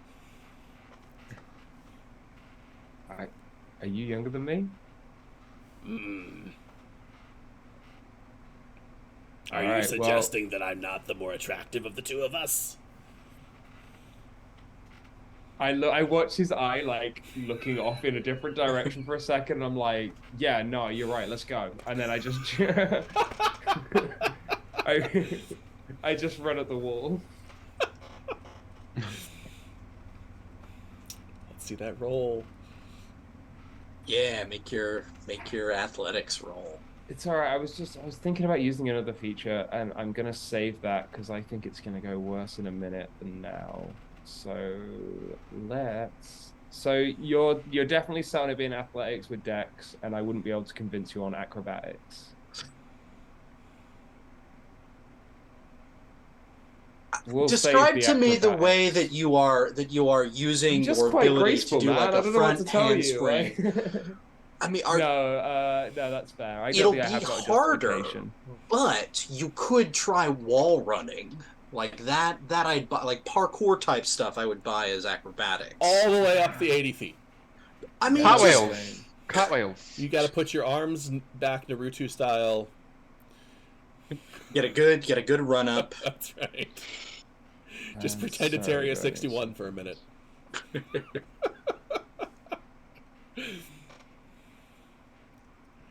Sorry, I just wanted to check if I had. I don't. Ooh. Love learning new characters and new systems, huh? Yeah, no, I really hoped I had a bit more. I had a bit of expertise on my athletics, but I don't. But with Dex, you never know. Do I want to use my bardic inspiration? Do I have to know the result? Oh, do I have You to roll can it before I know the roll, result? and Okay. I'll wait. I won't tell you how it goes. You can deliberate on that. I'm gonna take a 21, and I'm gonna hope that that gets me a little bit going.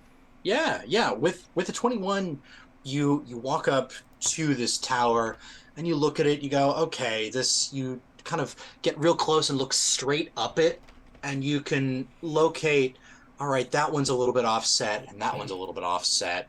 And so you can pull yourself up and then do a reach, and you can't quite reach, but you kind of jump and catch your hand on, and in so doing, moving from slightly thin outcroppings of these stone slabs, you make your way up to and get your hands onto that first window. You make it the 20 feet up. Uh, I think at that point, I'll sort of reach into my belt and kind of pull out, or my messenger bag, kind of pull out one of the pittons, and then see if I can kind of like jab that in, find the hammer, and I start hammering that in as I look down at Qatar, kind of waiting to see if them come up. All right. Once he seems stabilized, I will begin my climb as well, stretching out my fingers and toes and stickying up. I'll take it. Yeah, Qatar, I'm correct in understanding that you don't actively have a climb speed, right? You're not. just good at it. Okay, that's what I thought. Correct. Okay, you having seen Dirk make a pathway, you have no difficulty following him, and the stickiness of your fingers really makes the accentuations of the outstretched stones be easily enough for you to climb up and settle down. And you're actually stable, hanging slightly below Dirk, who is at that first window. Is it possible for me to get up to the window, and as he uses one free hand on to hold the python in place, I use another free hand to hammer it in? Yeah. Yeah, you can come alongside and assist in getting the piton. You get it nicely seated to both of your satisfaction. It's in there. All right. Well, I'm kind of hanging off, and then I start like kind of getting the rope out, and I'm like, well, I probably took as much risk as I should take, and I like start wrapping a rope onto the pit. And I don't know if you want to tie on too. Yeah, tie off, tie on. All right, so Are either of you interested in looking into the window? I mean, yes, but I was kind of gotta protect myself first. get Just yourself checking. safe first. Yeah. Yeah. So I will pull out about. I'll tie off at about like 19 and a half feet, basically. Okay. Roll an insight check to see how well you can pick out 19 and a half feet. Yeah, you don't want to be to 20 and a half. No, no. Okay, you roll. Oh, no, there's a direct, like, empirical way of doing that. You just hold the rope dangling down to the ground from the piton and shorten it up from there. So yeah, you tie off it'll catch you just before you hit the ground. Perfect. Okay.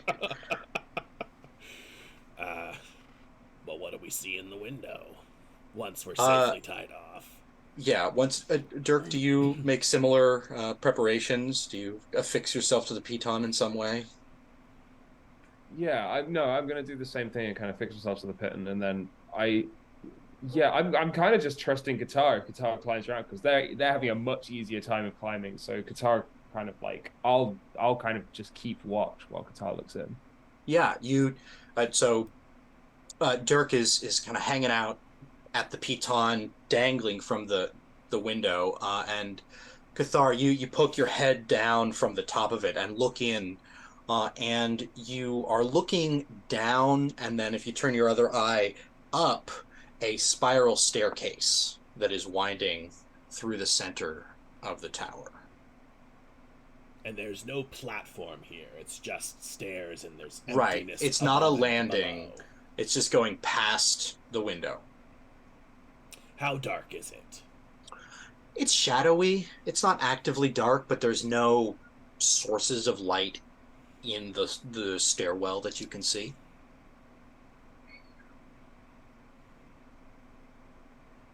And in looking and listening, the clacking and clattering that I described before, with no rhythm or pattern, is significantly louder, coming from down the stairs. Any signs of life? More like signs of unlife. Nice. We have fun here. I'm fairly certain that the skeletons are at the base of the tower. Can you see in the dark? I can't. No, no, I'm fully human. I'm so sorry. It's okay. We all have our shortcomings. Was that a joke about my height? If the shoe fits, I don't wear shoes. I was gonna ask. I'm loving this witty banter, but I am just sort of hanging from this pit right now. Are we progressing? I think so. I think so. We're starting to get into my like fortitude of me just hanging here. Up we go. I'll go first this time. Do we want to flashback? Yes, to we'll cut back to Okay. Vod and Pearl. You see Dirk and Cathar as they approach the tower and start to engage with it, and are now ready to act. But I think one of us should knock. Maybe you. My fingers are quite arthritic. I think that's actually a very smart decision, and maybe just you hold off on the whole "oh, you're dying" thing. Like, let's confirm our suspicions, and then you can tell them they're gonna die once we are done with the mission. Okay, well, I am a Virgo, and I do like to plan things out a little bit. So, how many minutes exactly should I hold off before telling them they should die? Because I sense that they're going to die. What does he do? How about 30 minutes? 30 minutes. I could do 30 minutes. You can do that. I believe in you, Popo. Oh dear. And I'm gonna just walk over the door and just knock very loudly. Hello, is anybody home?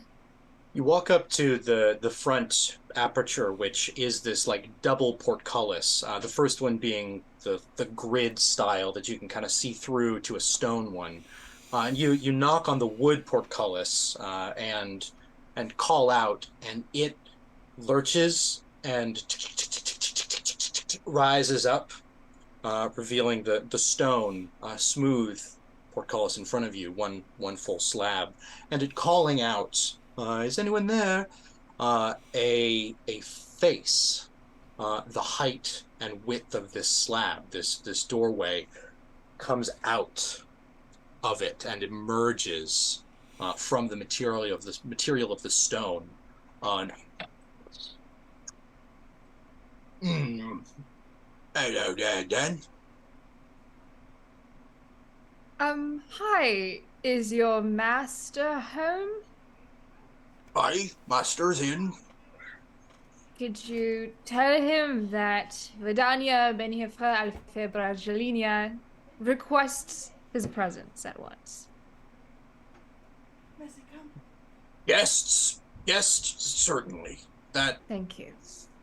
and it recedes. Her? And you, are you with her? Yes, I'm with her, but I'm not supposed to tell you something. For at least a half hour. Her?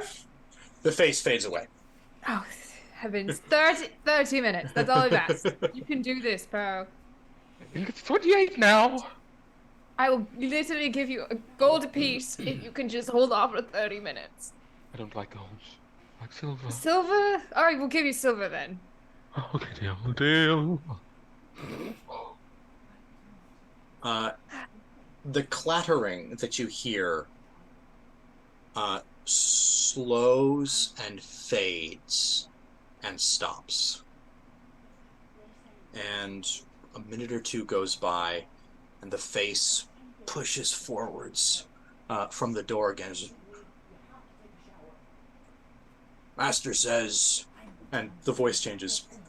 Oh, someone with a name my door can't pronounce.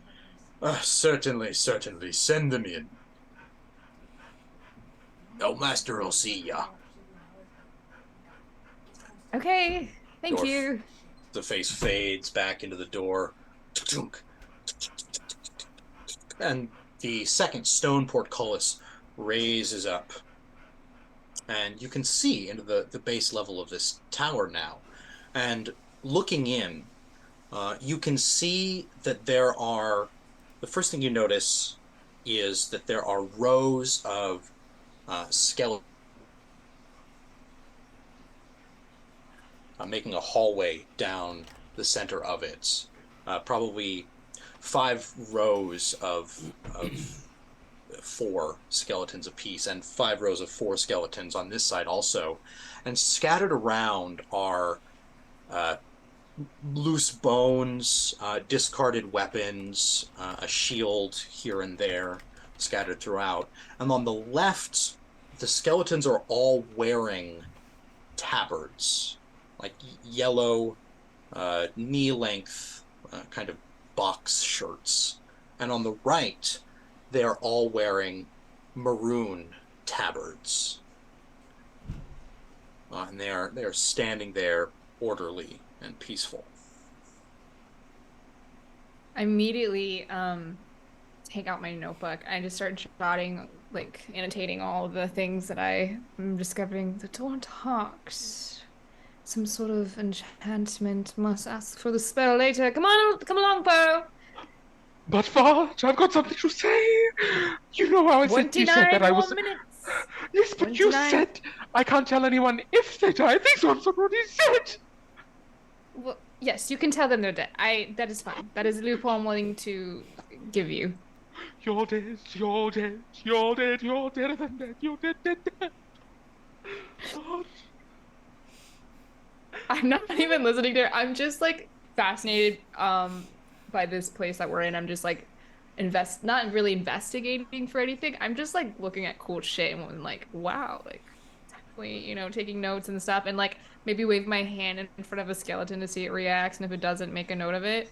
Oh, it Um, does. If you wave oh, your hand in front of a yeah. skeleton, it's standing stock forward. You wave, and it swivels and looks at you, and turns and is making eye contact with you. Well, socket contact. Do you have intelligence? And its jaw chatters. Wow. Oh, look at this. Yes, I see it It's moving. like they're Nice. alive. Can you make your own decisions, or do you must do your master's bidding? If I tell you to jump up and down, would you do it? It sticks out its hand.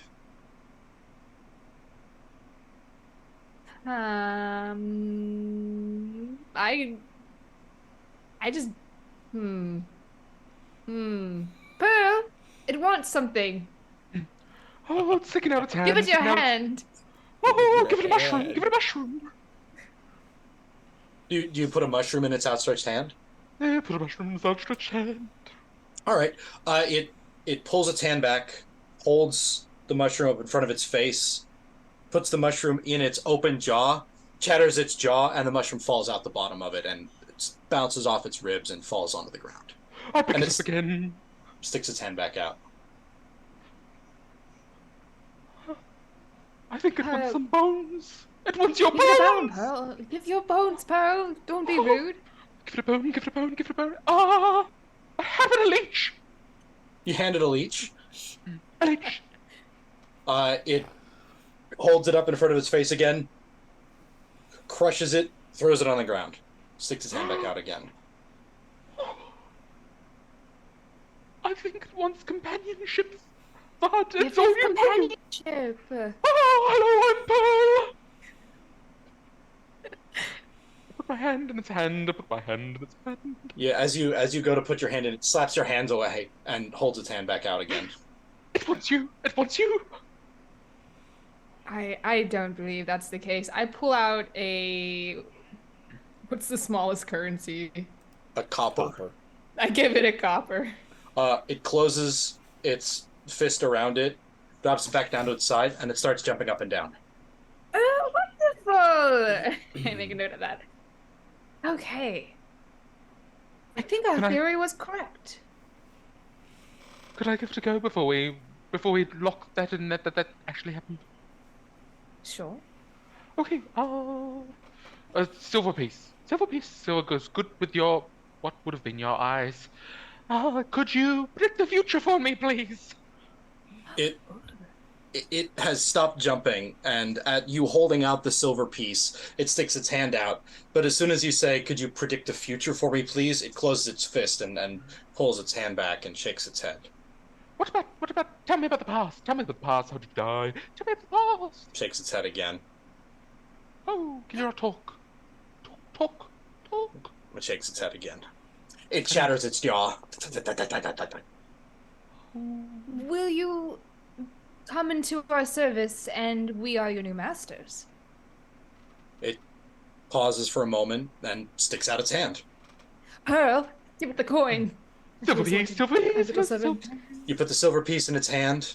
It holds it up, bites it, holds it up, holds it back out. If you don't take it, it drops it Okay. and holds its hand out again. Crystal ball. It's worth 6 gold. 6 gold. Yes, It just gold. turns its hand as you go to put it down. It thunk onto the ground. Oh dear.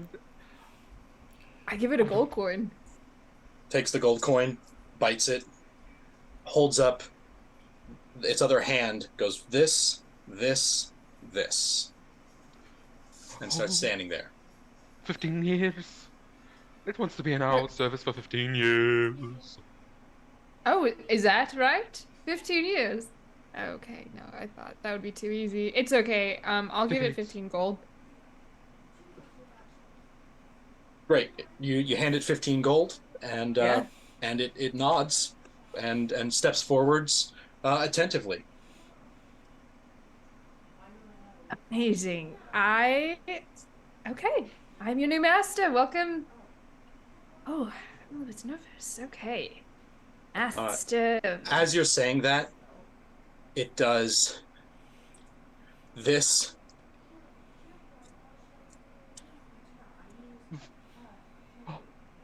But it's dancing. It's dancing.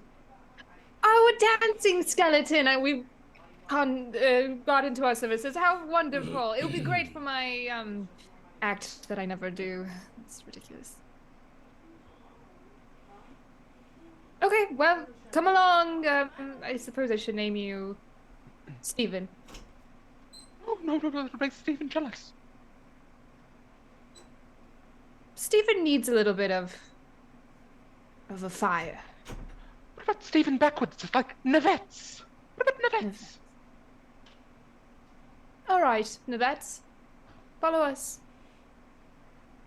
And as you begin, well, okay, so you walk up to the basically the only one of the only other features in the room, which is a landing at that far side, down which the skeletons are making a hallway or a walkway, and it's a landing to a set of stairs that goes both up and down and attaches to the side of the wall and begins a spiral up. And the skeleton does walk along with you. And I just want a decision: up the stairs or down the stairs. Oh. Navet, do you know where your former master is? It points up. Shall we go up? We could split the party again. Split it like a hollandaise. Split it. Oil goes up, so let's go down. Okay. I don't even hesitate and I go up the stairs. I will go down and I'll scream. You'll hear me screaming if something bad happens. Sure, Poe, whatever you say. All right. As you two go off in different directions, the skeleton sticks with you, Vod, and we're gonna move back over to Dirk and Cathar on the wall. All right. You have affixed your piton. You have made yourselves as fast as you can, and are ready to continue the climb. Is that what you're gonna do? Yes. I'm gonna try and get to the next window. I'm feeling pretty confident. Absolutely, yeah. Both of you roll me another athletics check. Yes. Point. One of us needs to go up and attach a new python, and the other one has to stay down to detach us from this one, or we'll get stuck at the next window. Good catch. So I volunteered to go first this time. Yeah, no, that's great. I'll actually shimmy up a little bit to get to and kind of sit on the window, basically. For sure. Perfect. All right. I begin my climb to window level 2 with another athletics check.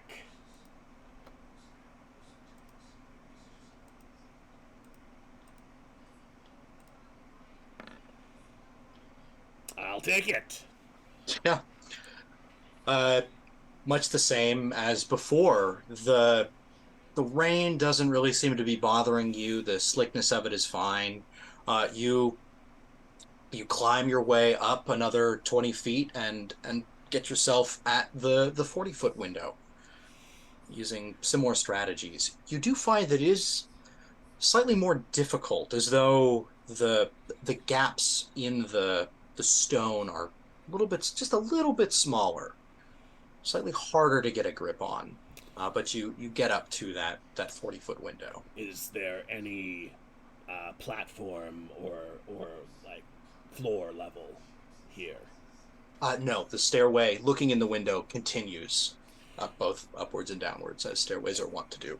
And can I hear any skeleton or other sounds from above or below, other than the ones that seem all the way down at the bottom? You notice that the clickety-clacketing is gone. It has ceased down far below. And you hear faint music maybe something stringed, played perhaps with a bow, but you can't. It's almost tuneless. Above or It's below? above, I see. very faintly. I will hoist myself into the window and hammer in another python, tie myself off, and also tie off a length of Dirk's rope, which I remembered to take with me. Certainly, certainly, yes. Okay, so Dirk is now affixed to the upper python. Yes, correct. All right, let's get it going. I undo the ropes at my end, and I climb up as well. It's significantly easier having a rope to assist you. Hmm. So this is not as difficult as even getting up to the 20 foot for you was.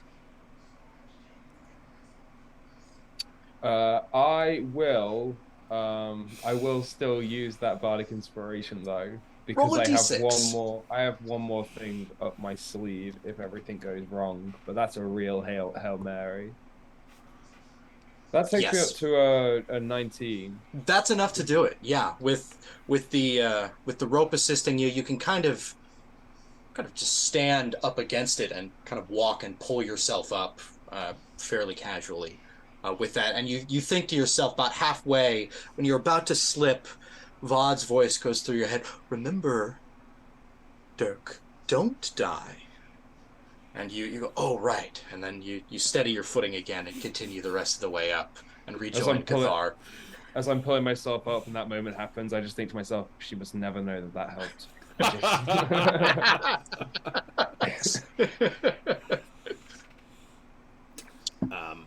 As he's coming up, I am going to, just because it seems like an interesting thing to do, pull a copper coin out of my belt pouch and see if I can make it roll down the stairs.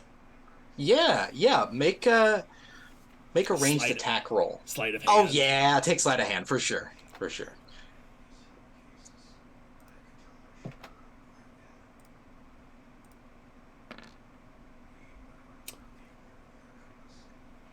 You get the right spin on it and thinking about, okay, so it's a cylinder I'm throwing this in.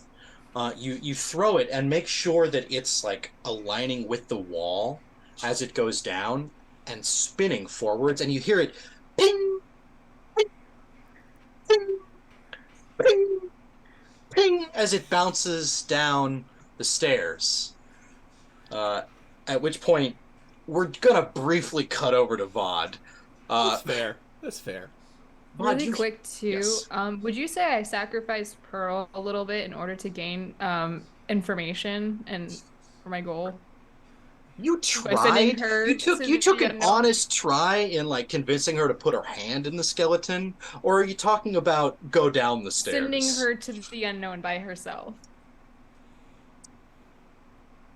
So let me get back to you. Let me get back Okay. to you. Just to clarify for those who are learning Advanced 5th Edition with us, why are you asking that, Vod? Because of my destiny to godhood. When I make selfish actions for my goal, I usually get rewarded for them and get inspiration. And an important stipulation to note for all of this, for the Metamorphosis destiny, the Chaos destinies, everybody's destiny, all the destinies is, it explicitly states, so long as you're advancing the plot. So, and you know what? Having said that, I'm going to say yes, because sending Pearl down to see some other things does advance the plot and get more information, not just for Vod, but for us as exploring this space. So yeah, have your inspiration. All right. So the correct way to document that on your sheet is to change your character name to add has inspiration at the end of it. I've actually been putting it where the XP is. Oh, there may Because we be. haven't earned any XP yet. Oh, please, we're on milestone. What does Vod experience? Vaude, you take a couple of steps up these stairs, and you immediately hear something far off that quickly grows louder. A ping, ping, ping. I jump behind the skeleton. It stands there, and as the pinging gets louder, peeking through its rib bones, you see a flash of a copper coin bounce off of a stair up above in front of you and kind of rub against the wall. And as it goes past you, the skeleton darts its hand out and grabs the copper coin, looks at it, bites it, and reaches back behind itself to hold it out to you. Okay, already getting a return on my investment. I take the coin and I pat him on the bony shoulder. Good job. I like you. Okay, move along. Let's go. All right. Uh, and you continue up the stairs. Yeah, and I want to stay right behind him because that coin is suspicious and maybe it's some sort of test. I don't know. So I'll just walk behind the skeleton. And we're going to cut to Pearl, is what we're going to do. Pearl, you descending these stairs, the first thing you notice as you go down this spiral staircase is after only 8, maybe 10 steps, it is noticeably colder as you are descending.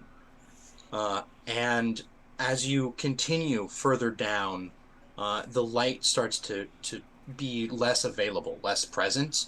And you can notice further down around, there is dim light shining up the stairs at you.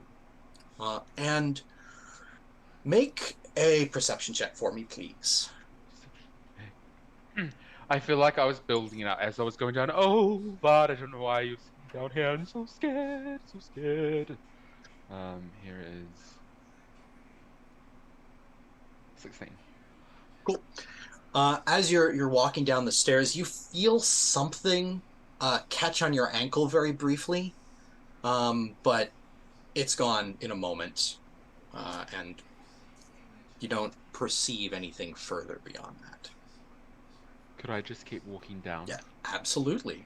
You continue down the stairs a little bit further, and you get to kind of a low, open stone archway that leads into a broader chamber. And there is the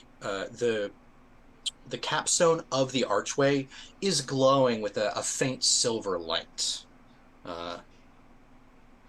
And looking past it and into the room, you can see that it is an open hallway. It's opened up a little bit to be maybe another 30 feet deep, and judging from what you can see, it's probably about 25 feet wide, and situated every couple of feet or so are large stone,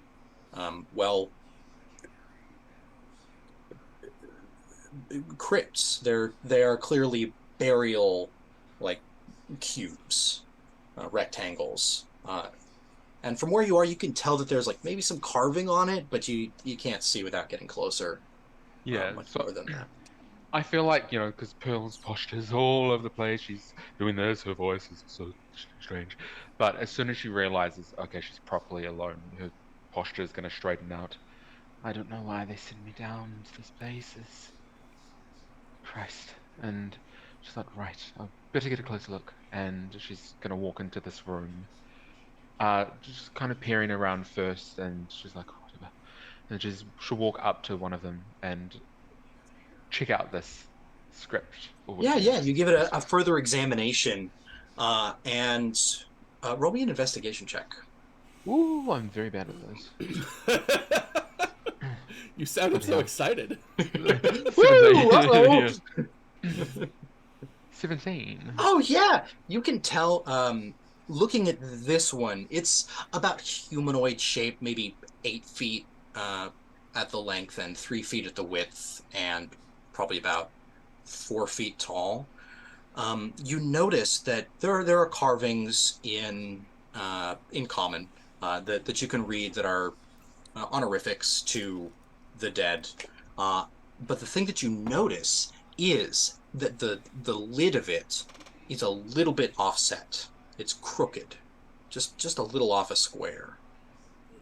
Well, let's open you up, shall we? And she's gonna push it open. I'm so sorry. Could you please make me a strength check? I could make you a strength I check, mean, but it's I'm a not gonna. You're gonna let me do it with it's a charisma. big stone slab, so It is a stone slab, and you square up to it and you push and it doesn't budge. It's really heavy. Can I try repeatedly? Like, how old looking is it? Uh Fairly old. The stone itself is showing some age with time. The Your investigation roll gets you for that. It is there is a layer of dust kind of on the ground and around. Not super thick, but it is disturbed around both the box, the stone box that you're standing in front of, and it's disturbed around the others that you can see. And turning and looking at there's six all told, and you notice that there are four other openings in this room, similar stone archways, but they are not glowing at the moment. Can I, because I've got my crystal balls and like slings, can I just try and repeat, like bash this thing until it breaks open? Yes, So we're that's my gonna weapon, basically. uh, we're gonna we're gonna roll your attack roll, uh, and then we'll figure out if you're determined, right? Oh yeah, I didn't, frankly. Uh, I did not see that coming. So yeah, you kind of twirl your crystal ball and crack it down, and some chips fly off. And you wait, realize like of the yeah, crystal ball? of both really, Okay. uh, of the crystal ball and chips of stone. And you see that the crystal ball is like maybe just a little worse for wear, but something that you feel comfortable your experience with Yeah, mending broken objects can yeah, probably put right later on. yeah. And making some progress, we're going to leave you to that and go back to Cathar and Dirk up on the 40-foot window. You looked like you almost took a slip there, Dirk. Yeah, yeah, no, we're getting a little high now. Oh, Um, I didn't realize you had a fear of heights. I'm sorry. it's not the heights, it's the how far away the ground is. Ah, it's not the fall, it's the sudden stop at the end, right? Yeah, yeah, something like that. Hmm. Um, Look, I'm pretty tempted by what's up there, Hmm. but I'm wondering whether I should put our individual expertise to better use and whether I should kind of dip in here and take a little look around. I mean, I looked already. It's just an empty stairwell.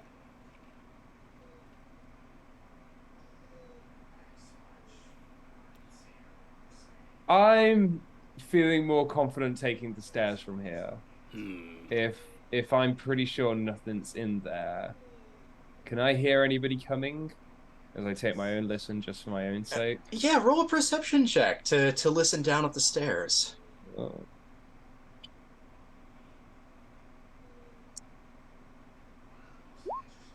That is a cool 11. Distant clacking down below, down the stairs, but beyond that, like it is clacking of a decidedly different tone than what was happening before. What was before was chaotic, like almost a din of noise. This is rhythmic, regular, and far away. Okay. I'm gonna take stock of what direction the window I'm climbing into is facing. So my thinking is basically where is the pit in relation to northeast southwest? Because It you is said the on top. That the top windows go all the way around. So I'm Yes. gonna remember now. Nice. Got it. Yes.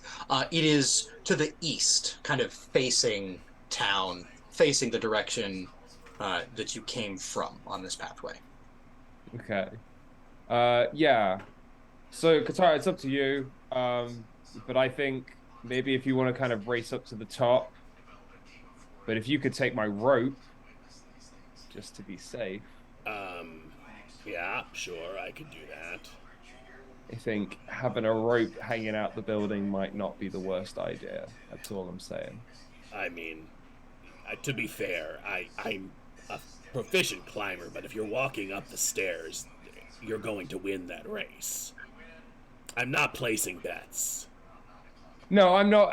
I'm not in a rush per se. I think it would be nice to have a rope hanging on the outside of this building. I'm just planning for the future. Fair enough. I'll see you at the top then. Good luck. Don't die. You neither. Okay, so we're gonna go in descending order. Cathar, you've got a rope that is not attached to Dirk, but it is Dirk's rope with you that you're taking up. Uh, and so you're gonna climb up the last 40 feet uh, and and find a place to stick a piton. Yeah, I'll leave this piton in place and I will attach myself to it at the 40-foot mark or the 39.5-foot mark. You're really not accounting for any stretch on the rope, huh? Well, I need to be able to get up to the window, and You, that's fair. That's fair. You do want some stretch on the rope. fair enough. Fair enough. Well, what I actually think I'll do is I will reattach the rope. I'll start over. So the end Yeah. of the rope is currently attached to this piton, and Halfway. attached to myself at 20 feet. Okay. And I will climb up another 20 feet and try to fit Yeah. in another piton and tie the rope off there and attach it to myself at 20 more feet. Perfect. Perfect. Yes. Let's start with that first climb check. That Alright. first athletics.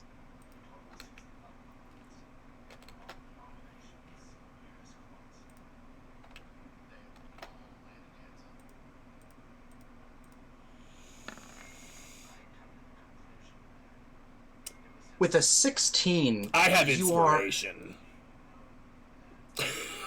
Would you like to use it? Do I get to know if I succeed or fail before using inspiration? Not before I. Oh, not bardic inspiration, but your inspiration. DM Let's know that. inspiration. Yeah, let's know that for sure. I believe you can know the results, but yeah, you can double check. Now, help me if I'm wrong. But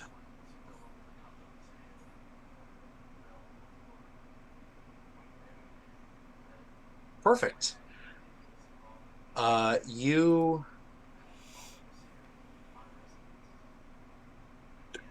It doesn't say explicitly that you know the outcome of the roll. It doesn't say that you explicitly have to call it before you roll. So I'm gonna say that I'll tell you how a 16 treats you. It's under, but it's not a terrible outcome. It's just gonna complicate things a little bit. All right, I'll let it ride. All right. As you climb up, you're making progress, and you notice that same thing. The stones of the outside of this tower, as you ascend, are more and more finely milled together, and eventually you get up to a point where the slickness of the rain which has softened now to just a mere drizzle. Uh, and the smoothness of the stone makes it really difficult for you to proceed. You've made it not the full 20 feet that you wanted to get, but 15. And you stop there, and you find there is a crack that you can kind of hold on to and anchor yourself there, um, while you survey your forward upward motion. And while you think about how to deal with that, we're going to go to Dirk. Dirk, you kind of pour yourself through this window and set on the on a stair that's on this spiral staircase running the inside of the tower, going up and down. Uh, where would you like to go? What I'd like to do is I'd like to reach into my messenger bag and grab out a couple of ball bearings. Now, I'd Absolutely. like to say this in a way that I'm not specifically laying a trap. I'm not Okay. trying to trip anyone over. I'm just hoping that someone like I'm seeing hands, I'm seeing faces, but I'm ignoring them because I'm on my own right now. Uh-huh. And I'm just putting a couple of ball bearings down in the hopes that if someone were to go up those stairs, they might knock them, and there might be some kind of clacking that I would notice as I proceed further up the stairs. Because I'd like to not be followed or caught with my pants down. Good to know. Yes, you prepare one of the stairs with some ball bearings in such a way that it won't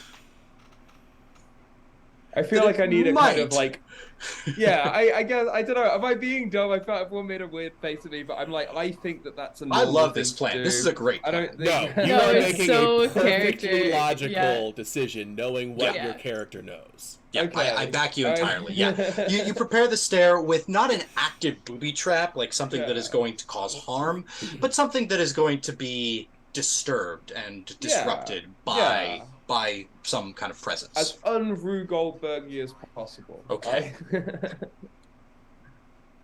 I Uh fantastic. Yeah, you lay and out some ball once bearings in that way. and once that's kind of laid out, I'm just yeah, I think the exact term I'm gonna use is skulk. I'm gonna skulk up the Love it. stairs Yes. in quite a sort of like investigative way.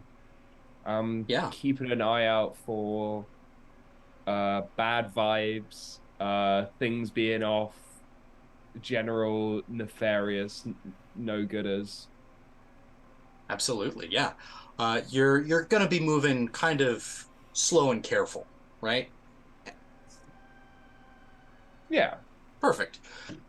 Make a stealth And roll. with and I was about to say, with a little bit of stealth. Absolutely. Yeah. I do have expertise on. For a cool 11. Okay. Let me just do a couple of things. Okay. You proceed kind of slowly and carefully up the stairs, making no obvious noise that you perceive from yourself. Uh, and you're looking where you're going. So uh, you do as you're walking up, you're looking down up, you're looking down, and you notice that high up, like almost above your eye line, as the staircase spirals, you do see that up above there is a tripwire attached across one of the stairs up above, and because your eye naturally passively passes over it, you notice it on your way up. Okay, is it passable in the sense that like I You could can just duck under it or duck over it? I'm uh trying to work out how high it would be. it's of a height where it is like halfway up the next step in terms of like height. So if you just skip that step, you're over it. Hmm. Okay. But before I do that, I think I'm gonna see if I can work out what that might set off. If there's any Yeah. kind of view within my range. Is there anything that I could see where that string would lead? You can see that it feeds into the wall, and make an investigation check. Hmm.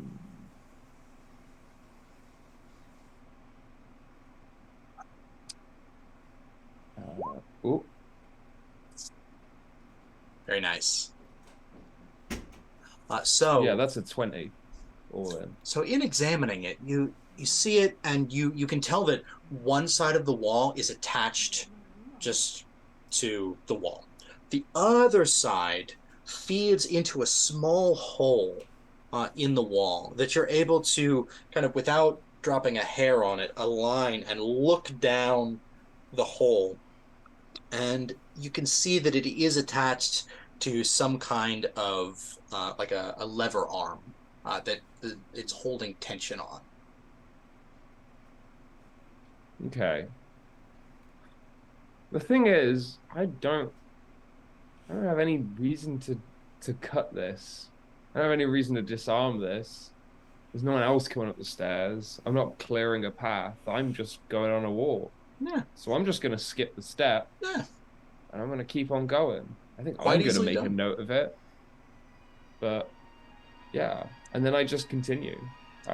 Maybe going a little bit more carefully. I felt like I just caught that, so definitely walking a bit slower, a bit more like keeping an eye on things. But yeah, I continue heading up the stairs. Nice. Uh, Now we get down to the skeleton and Vod walking up the Yeah. stairs. You're continuing to follow the skeleton, I presume, like letting it precede you up the stairs. Yes. I'm Great. walking right behind it. Yeah. You can hear the click clack of its bare bone feet as it mounts the stairs. And as you're walking along, you continue upwards for a while, and you come to a window shortly thereafter. Uh, you look out. You can see Stephen standing, shining off in the distance. Continue walking upwards for a while. Another couple of circuits. This spiral staircase is strangely like you would think you'd be making more upwards progress with how many stairs you're taking, but it Oh, takes a little bit of a while, and then eventually you do get to that second window that you remember seeing on the outside, seeing them on their way towards, and looking out of it again, you see a piton, I believe, kind of Mm-hmm. jammed in and out, and Steven's still there, continuing on. The do I skeleton. feel tired? Like this is a lot of exercise, right? What is your constitution? Not tired in the sense where I'm actually doing anything, like, Just for curiosity's okay. sake. My constitution is 15. No, it's, Okay. you know, Okay. All you're right. continuing. Skeleton seems fine. Cool. Uh, and moving on from the window, you continue upwards for a while. Uh, another couple of rotations of this stairwell, and at a certain point, the skeleton stops, and you have to kind of stop lest you bump into it. And it's holding its hand out to kind of stop you to the side. And it very exaggeratedly takes one foot and swings it way up, up, up, up, and over and down, and steps over some ball bearings that are on the Oh, stairs. is your master testing me? Is this some sort of test on, I don't know, my intelligence, my perseverance? What is it? It standing, skipping a step, turns and looks backwards at you, and it moves its scapula up and down, just Wonderful conversation, are you? And I just take a giant step over it like it did. How much longer to the top? Could you just... uh, at your pause of how much longer, it begins to do this again. Oh, okay, all right. Just let's keep And you going. ignore it, Yeah. and it breaks off and keeps going up the stairs. And continues up further, and it stops you again, and takes another big step up and over something that at first glance looks like just a regular stair. You know, actually, I just remembered I did leave a friend. No, not a friend. That's that tasted horrible on my tongue. A companion, somebody I know, an acquaintance in the basement. And if she panics and screams like she normally does, and she runs up the stairs, she could probably kill herself on the string. So I rip out a page from my book and I write on a piece of paper, just like, Pearl, it's me. And I write out my full name. Watch your step. And I point like a giant arrow to the The the tripwire. wire and I just kind of like is there a place I could just like tuck it behind or no, I lay it on the step. The step right before. Got it. Okay. Arrow pointing up to the step Yeah. above which Yeah. it is. Okay. Yeah. And I'll Sure. like if there's I don't know if like there's on the walls there's like pictures or something or there's like no? Okay. I leave a Sorry. copper sitting on the piece of paper so it doesn't blow away or something. Okay. And you continue up, and we're going to continue to descend to Pearl. Pearl, you're standing in this room you've examined. You have successfully smashed through the lid of this like crypt box, and the stone of it has shattered and fallen down into it. Uh, and Well, looking into it, you don't find anything other than just some rubble stone that you have smashed in. well. Something's missing from in here, and I'm going to take a look at some of the different things that are in this room. You said that there are like four more. Do they Five more. look five more? Do they look like there's going to be? Do they look untouched? They do not look untouched. They look much like before you got to it. Uh, just a little off square, just kind of gently opened. So Not are they like open. are they a little bit open that there's like a crack that can be peeked through? Three of them are not offset enough that you can look in, but two of them are. Okay, I'm just gonna like whack like Just like hey, uh, you get the crack to widen up a little bit and look in, and it is strangely clean, completely empty. well, no one's home in any of these. Perhaps one of these passageways. You said that are passageways, and Yes, there are four, two against two walls opposite each other, kind of left and right from where you walked in. yeah, Uh, and make me a perception check, pretty please. perception. Oh, well, one of my other personalities was great at this. 19. Must be me. Uh, Down one of them in particular, forwards and left from stepping into the room, you hear uh, footsteps, proper, real footsteps, boots on stairs. I walked towards it. I'm Yeah, not trying to be quiet or anything like that. sure. Sure. You step up to the top of this, and you can see that it is a long sloping hallway, and there's somebody, kind of couple, I don't know, couple dozen feet down it, kind of walking up, and they've got something slung over their shoulder, and they are, well, the first thing you notice is that they seem alive. They're not a skeleton, and they are human looking, and they're walking along. Ah, what, who, You have what are something you, to say? what are you doing? Oh, What do you do? What do you want? oh, well, I'm just a bit lost. Can you help me find my way? Darn you, silly customers always coming down here and disturbing my work. Did Avre send you? I, Oh, I, did he finally listen to my complaints about the deeper levels? oh, I can't remember. I was walking down the stairs and I tripped over something and I whacked my head a little bit. Could you perhaps, give me a little bit of clarity? Where's? I think I remember something about a special going. What's happening there? What are you selling again, Oh, darling? you're not a customer, or you're a customer. No, I think I am, but things are a little bit foggy from the fall. If you Well, if you're a please. customer, then you probably shouldn't be down here. This is where the prep work Oh, prep happens. work. I've got so my dress is kind of like it's cut so there's like it falls on her shoulder but doesn't show a lot of shoulder, and she's like, well, I'd love a tour. Make me a persuasion check. Persuasion. Let's go. 12. Got the Uh, other shoulder. I don't. I'm gonna need to talk to the boss about this. Can you can you just wait 1 minute and I'll get permission to take you on a tour? Oh, my apologies.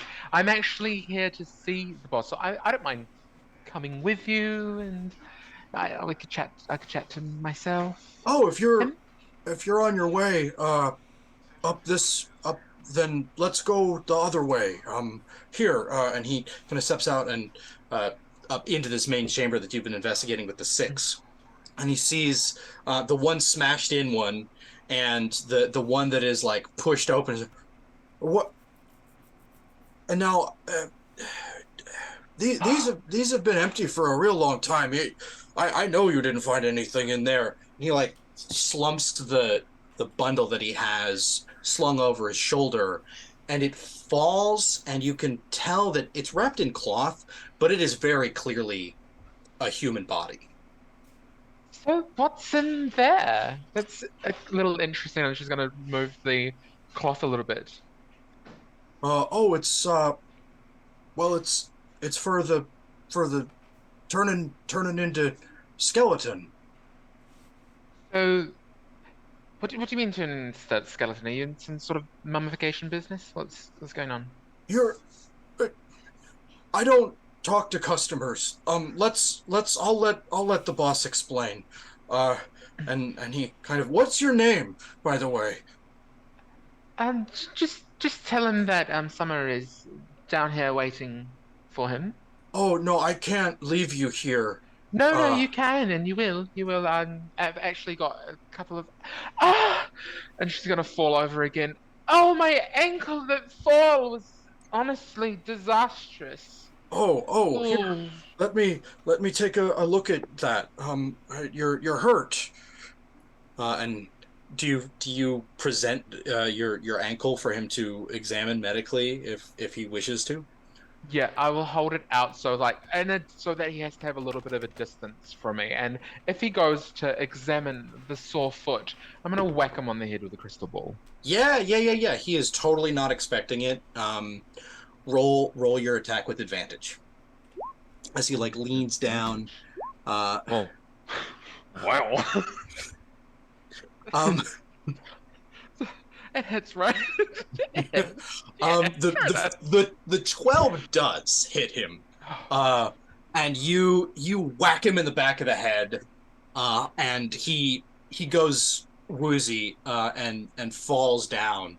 And he's not unconscious, but he's like dazed. He's like, oh, what, and it seems like he might come to pretty shortly.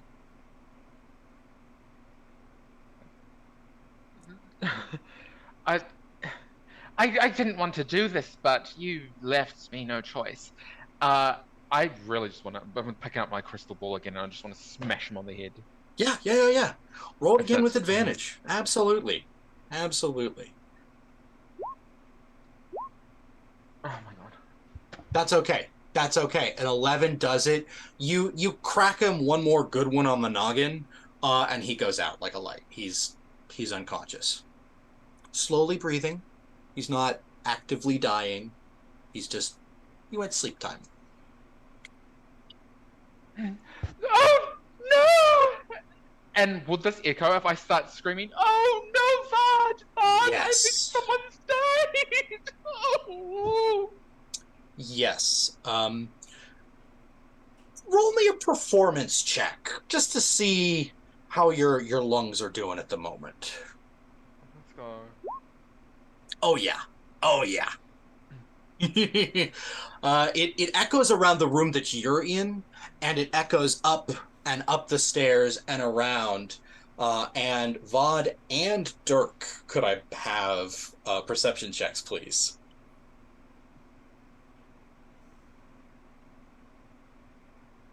I was hoping I could choose to not be involved. That's a 24. uh, I got a 4.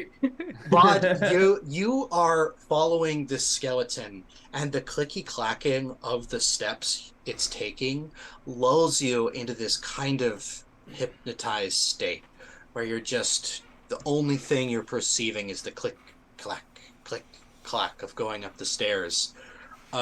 Dirk, you hear both that rhythmic click clack continuing to get louder, and Pearl, far, far away, distorted by echoing and the sound bouncing around, uh, almost as though she were at the bottom of a stairwell shouting up at you, screaming out that someone is dying. Oh, I'm gonna have to do something about that, aren't I?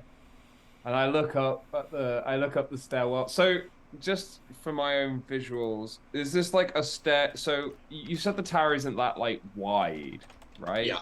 How wide is it roughly? Radius? Maybe so the width of the tower is at the base about 25 feet.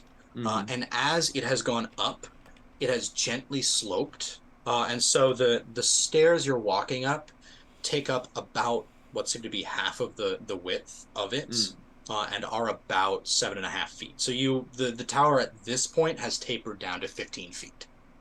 And with a nice, I assume, gap in the middle for. Yes. Mm. I'm trying to do math for a second, but I don't think I'm good enough at math to make that judgment. What is your question? Whether I could survive jumping, or if I had anything to help me descend quicker than just running down the stairs. Now And I don't. here's where acrobatics plays in. If you want to do some Mm, parkour stuff to like skip some levels and just go down real fast, you can bounce between them or do other acrobatic type things. um, I'm. I don't know if I should be saving this for later, but this seems like the appropriate moment to use it. So I'm going to use my ability Desperate Dash, which allows, so when I take the dash action, my movement doesn't provoke opportunity attacks, and during this movement, I gain expertise and athletics checks made to jump and dexterity saving throws. Yeah, that sounds So I guess I can't really just jump down. right. You don't want to go straight down. No, but I'm maybe gonna like sprint a little bit and then kind of just try and jump and miss a floor, Yeah. essentially. Yeah, you can skip layers on And the way down. yeah, and I'm gonna just try and like just jump kind of missing floors to just get down to Pearl screaming as quickly as possible. Absolutely. Absolutely. Let's have An athletics roll. with the expertise die. And do Excellent. you ordinarily have any expertise die on Not jumping with related? athletics, Okay. unfortunately. That's why I was trying to crown acrobatics earlier. That's a solid 14. And that is with your okay, yeah. Uh you you jump down and across, and you land with kind of an impact of the handrail hitting your chest. Oof. But you're gripped on, and you've skipped, actually you misjudged the depth of it, and you actually skipped 2 levels, and hit with a bit of a thud, uh, and you'll take a point of damage from hitting it Yeah, with that seems fair. pretty hard in your chest, uh, and startle the bejesus out of Vod, who is standing right there. I immediately throw out my hand holding a spell. This is probably Firebolt or something crazy. I I think my initial reaction would be to attack the skeleton next to Vard as well as I just go for a dagger. uh, both of you roll initiative, just for fun. Just for funsies. 17. Yeah, for sure. 4. Dirk, if your first inclination is to attack this skeleton, you can from where you are right now. Better not Um, with my skeleton. I guess maybe can I make because like I think I kind of for fun just want to I attack the skeleton. Could I You want maybe an insight check up front? Yeah, and then sure. that can just kind of make the decision for me, and I'm Yeah. not just a bad player then. We try to curb our baser instincts. Insight with intelligence feels fair. I think Yeah. this is my Yeah. reading of social This cues. this is in your wheelhouse for sure. If nothing else, you're judging Vod's body language. That's a 22. Yes. So one hand is out from Vod gesticulating with a spell. The other is like holding the skeleton back or like defending it. So you're like, wait a minute. And it gives you pause. I kind of pause the dagger and I look at the skeleton for a second. I look at Vard, and then how much further do I have to fall? Another 40-ish feet. 40. What are you doing? I'm gonna look back down, look up at Vard, and go, Pearl's in danger, and then I'm just gonna jump and then try and get another 2 floors down. Yeah. Is your dash ability like gated to a short rest or something? Yep, that was the one. Your maneuver that you're doing now, I think would lean more on acrobatics because you're kind of doing a backflip in the air, which, and trying to land on the opposite stairwell 2 layers down. So that's another 14. I have good news and bad news. It hurt the last time and it'll hurt again. The good news is you go down exactly 2 levels of stairs and make it onto the landing or the stairs themselves. The bad news is you do not land on your feet. You actually hit and kind of crumple. You get your feet under you to begin with, but then you splay out on the ground with your kind of turning momentum. And we'll take another, this time 2 points of damage because maybe you knock your head or something against the stair. That seems fair. That's still not worth using my ability over. Can I look over the railing just to see him? Like, is he alive? Yeah, you look over and down, and he's kind of crumpled up, but he's kind of like dusted himself off at a certain point. He's doing okay. And having been broken out of your reverie, make another perception check.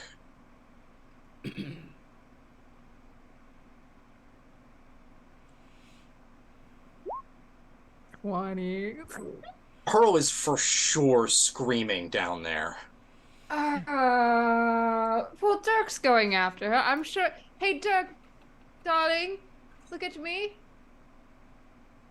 You're doing amazing, sweetie. Another bardic inspiration. and I can come back from the railing. Yeah, good luck with your thing. You seem like you got your own thing going on. Yeah, I do. Mine doesn't have any benefit, but I'm cheering for you. I feel like Pearl would have done that one scream, so she wouldn't like constantly be screaming, but it's definitely a scream to get it attention just in case something happens. But I was wondering if I could do a couple of things before Dirk actually gets to me. Yes. Yeah. So I want to make a medicine check. Actually, first of all, I want to uncover that whatever that package was that was wrapped up. That clearly his body. You unwrap it, and it is a kind of middle-aged human man, a corpse. To know how fresh would take some kind of information gathering. I'll take arguments as to anything, really. Uh, but clearly dead, has been for some time. There's a bit of a smell. Wearing clutching in his hands up at his chest a crumpled and like smashed straw boater hat, and he's wearing like a seersucker robe. Do I recognize this person at all? Not in the slightest, no. Complete Not in and the total slightest. stranger to you. I'm gonna take the hat. Great, yeah. You take the hat. It is pretty beat up. It's clear. It's if you imagine someone was wearing it and something hit them on the head very hard, that's what would have happened to the hat.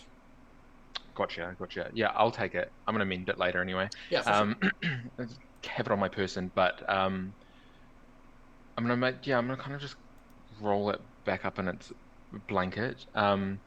And I feel like Pearl's whole thing was just like I need to scream, so there's a little bit of backup if something bad does happen. But she does want to get down that path that person was coming from, Yeah, and you so she'll can take off down that way. leave him where he is. You continue walking down, and it descends, slopes downwards, uh, further down, and you find that at your approach further down, the capstone of the archway turns on and glows with that same kind of silvery light. And you step into another very familiar room, just like the one before, with the six kind of sepulcher blocks laid out. And knowing what to look for, you see that all the lids are also offset. And are there any more paths coming off of this room? Yes, there is one. It continues out beyond. I'm just gonna ignore those Yeah. and You just keep go on straight trucking, forward. you keep going down, you walk for a little while longer, and you find another similar room. This time, it's not six like blocks laid out. They're set in the walls. There's just open uh, spaces where you've seen in crypts before, bodies would be laid to rest. There are none, however. And are there any more like paths or anything coming off this? Because I feel like Pearl's starting to panic now. Now that she's saying, "Oh shit, these like rooms. It's just room after room of." It keeps going, yes. If you continue on through, there is another Yeah. a continuation of the pathway, and you come further, and this room is larger. Instead of just being along the walls are higher. You've been descending and moving forwards for a time, and there are these niches for bodies up against the walls, and the height of the ceiling is at this point probably 50 feet high, and there are tons, hundreds of empty, open uh, niches. I feel like she's just gonna fall to her knees and kind of be like a little bit shocked and like for once just genuinely like shit. And so she is probably just gonna wait until someone actually does find her. But yeah, she's a bit for once she doesn't know what to say. She's speechless. And we are going to go to Cathar outside, up, sitting, thinking to himself, what have I got myself into? What are they getting themselves into? You've got another 25 feet to climb. But the rain at this point has completely stopped. And in fact, if you look up and around, the clouds are starting to clear. Ah. And the rain, the water running down the tower has stopped. And it seems to be a little drier, a little tackier, if you want to make another attempt. Well, I think what I'd like to do is see if I can't find a secondary grip right where I am.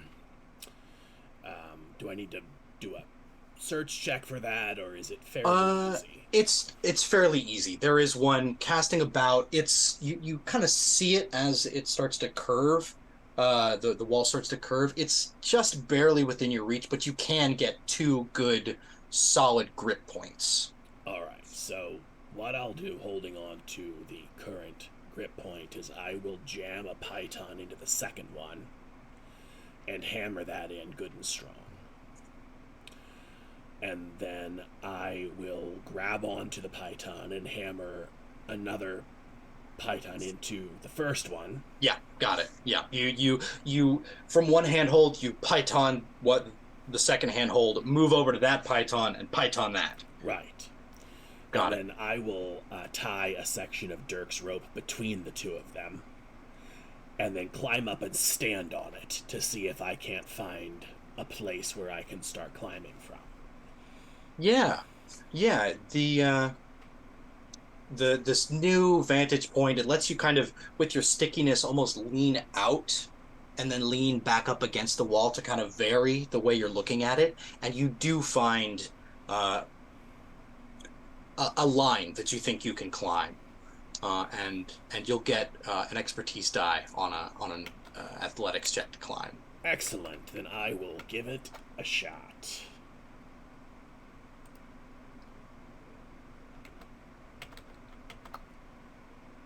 Dexterity. Let's see if this does what I think it does. Yes, it did. It's only a +1. Oh, and it's a 10. The the stone being at this point basically dry alleviates all of the problems you were having with your stickiness Hmm. clinging to it. And so you find that it's slow going, but so long as you get a good grip on it and make sure you've got good coverage with your pads, you can move up a handhold. And the same thing, get solid grip and move up. It's not fast, but it's very safe. All right. Well, then, once I'm at that 20-foot up mark, I will secure another python, piton, whatever the heck that word The thing, is, yeah. metal spike, and I will adjust my tie off so that there is now. How tall was the highest window again? The highest window was 80 feet. 80 So, feet. yeah. So there is now approximately 60 feet of rope slowly going down, attached in various places, and I am tied off to the last 20 feet of rope, or to the next 20 feet of rope. I suppose it's like there are probably 100 feet of rope altogether, right? So there's extra dangling, and then I will finish the last leg. Yeah. You climb the last of the way. Give me a roll, just don't. Sure.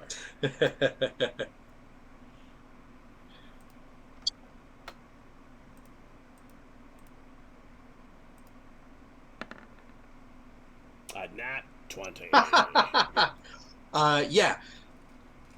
The stone feels as though it is welcoming you upwards, and you can climb up and get to this final window with complete ease. And if you'd like, look in. Absolutely. Yes. Okay. So Stealthily. yes. Uh, roll me a stealth check. But as you peek up and over and look into the room, it is a room. It's not a stairwell, and there are a couple of torches scattered throughout. Oh yeah, and bookshelves line the walls, interspersed with windows here and there. And there is a figure sitting facing away from you, wearing a cloak with the hood up, sitting, and you can tell it's leaning forwards on a table, and kind of looking forwards. And sitting across from it at that table is another skeleton. Are they having a conversation? No, they seem to be. If you look a little further, kind of seeing that they're looking away from you, and the skeleton seems to be basically inert, you feel emboldened, and you kind of lean up and tilt and turn and look a little bit, and you can see that there is some kind of board game on the table in between them. And the seated figure is there, and its head is down as though it's looking at it. And the skeleton is sitting kind of stock, still rigid, staring kind of forwards at nothing. Hmm. If I look down, is there anything nearby that I could secure this rope to inside the tower? Yes, if you peek your head in about level with the middle of the window is a torch that is put into a nice sturdy placement that's like bolted to the stone. You think with a fair degree of certainty that you could tie off to that. I will do so as sneakily as possible. Let's have a stealth roll just to do some more. You can either roll a stealth roll or something to do with using rope. That would be sleight of hand, I suppose. I guess so, yeah. I think I'm equally good at both, so I'm not sure that matters.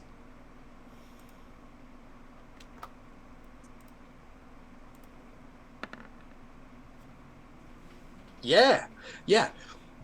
You tie yourself a little knot and just loop it up and over the torch cleanly with a single silent susurrus of rope settling down. All right. What else is in the room as I survey? There is to one side, there is a chest. It's closed. The bookshelves I mentioned, table in the middle of the room, figure sitting, skeleton sitting, and there is a doorway set against one of the walls of the room. And other than that, it's fairly bare. Oh, there is a fold-up cot leaning against one of the bookshelves. And the stairwell seems like it's open. It's not got any kind of a door blocking it off. Right. Yeah. How far away is it? From the window, not more than 15 feet, maybe 10. Would it be putting myself in his line of sight to go to the stairs? No, no. It would be just a little offset. So maybe in the periphery, but you're not passing like through line of sight. Okay. I will turn invisible, and I will go check to see if anyone is coming up the stairs. Cool. Yeah. You walk out and you look down the stairs, and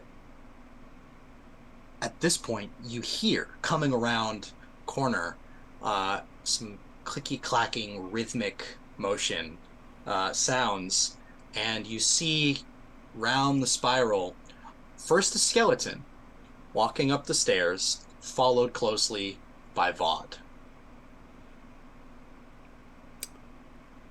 Does she seem in distress?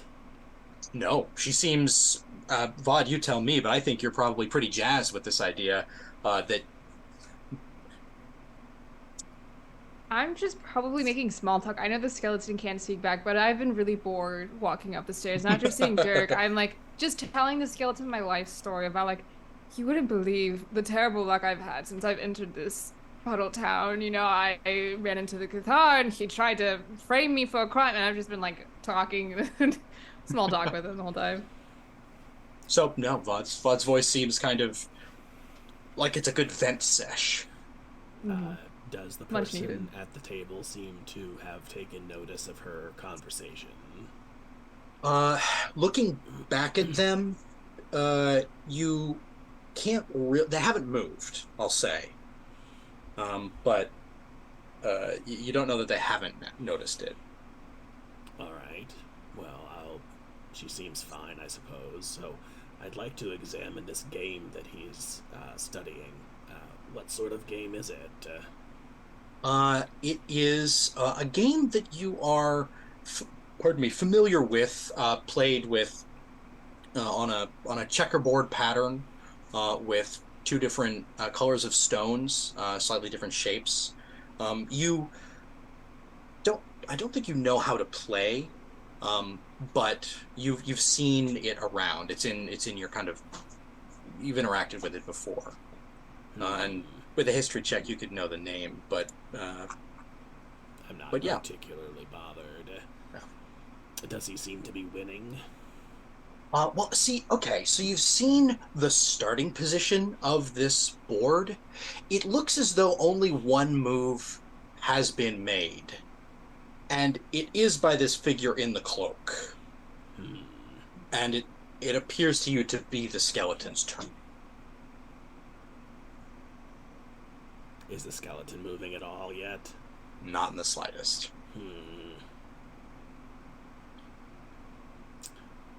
Then I'm going to walk around the table and take a very close look at the chest on the opposite side of the room. Yeah. It looks to be fairly high quality, like good materials. Something strikes you. You do not want. You're glad that you don't have to carry it up these stairs because it looks heavy. Uh, Dark stained wood and bands of iron hold it shut, and a lock built into the wall of it seems to be holding the clasp shut.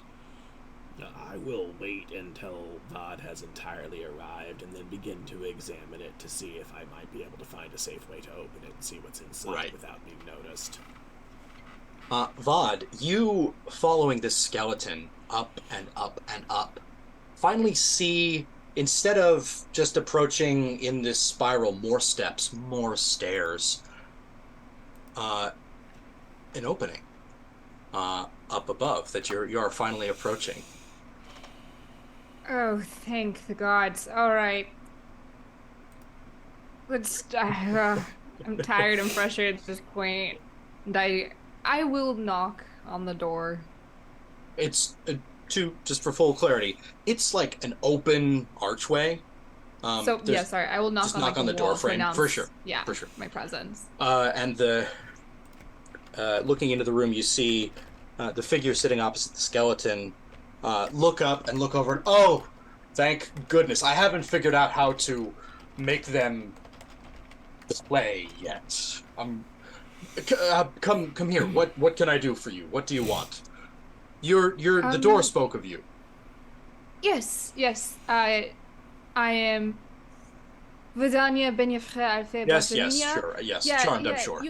yes. Well, you can call me Vaughn, and what do I have the pleasure of calling you? I will make my way to the table that they're playing at. And having turned to look at Vod, both you, Vod, and Cathar realize that it is another lizard folk person.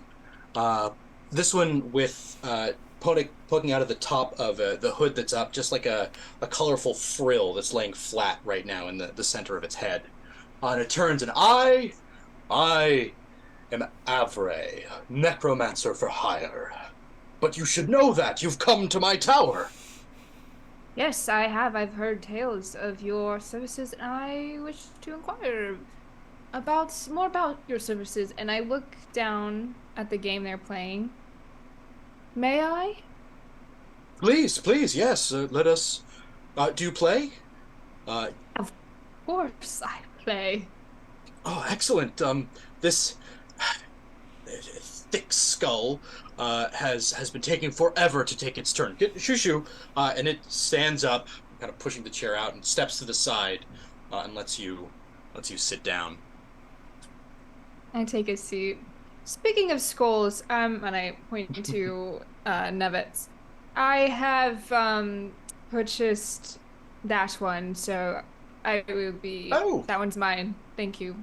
And he turns and says, "Oh, let me see." And he like closes his eyes and opens them again, and they're a different color. They were green before, and now they're amber. And he looks, and he goes, "Oh yes, you've got about 3 hours left on this one." And he closes. 3 hours. Yes. Well, that won't do at all.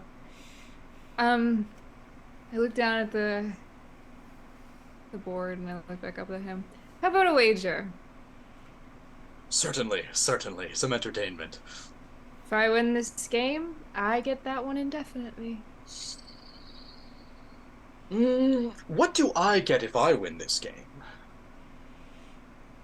Well, you get a story. A forbidden story. Forbidden knowledge story. I'm very good at those. Wouldn't you?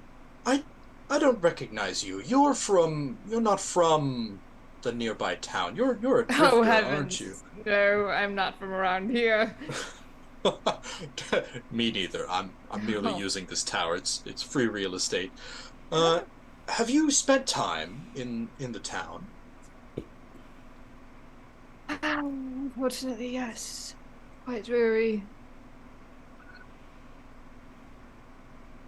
I'm gonna cast Detect Thoughts at this moment. Okay. All right. What's your spell save DC? It is 14. Uh, so you get the surface level thoughts Yeah. of I wonder if they could be the missing piece of this puzzle. I wonder if they know. You see, I am a lore master, they would call me. I collect tales and stories from all around the world. I'm actually here for a very interesting tale about the lake monster.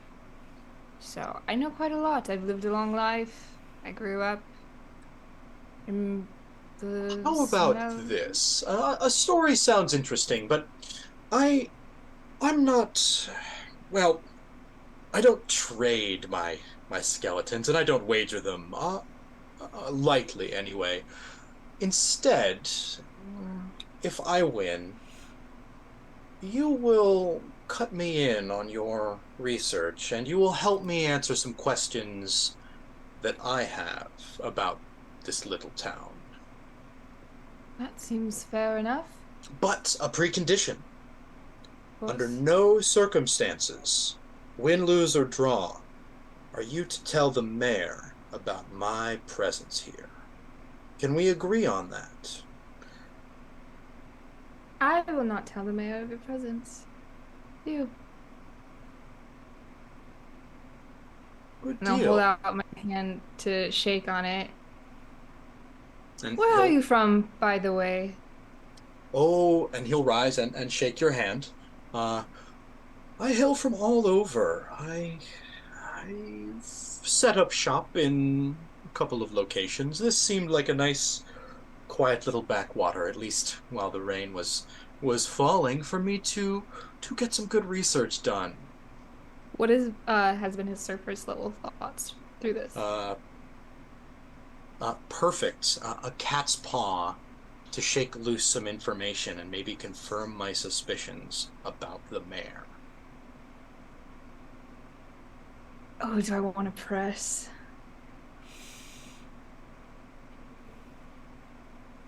Oh, let me see how long detect thoughts last. Sorry, hold on a second.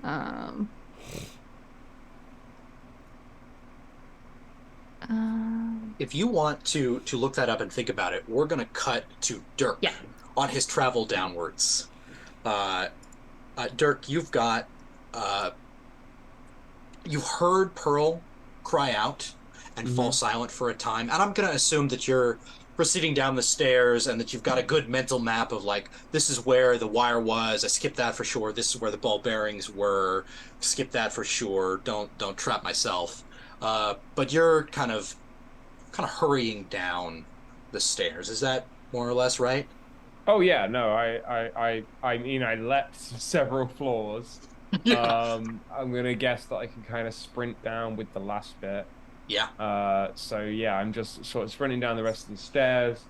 I'm kind of keeping an eye out. Are they just, I guess, for my own knowledge more than like than anything, just when I heard Pearl scream, did it sound like I need to go further, like down below into the basement, or? Further down. Yeah. And at Mhm. this point, you finish going down that primary set of stairs and find yourself in a bigger, more open chamber where the stairs continue down, but it opens up to this broader landing, and it's of a size that it makes sense that you've gone down far enough that you think you're on the ground floor. You're at ground level.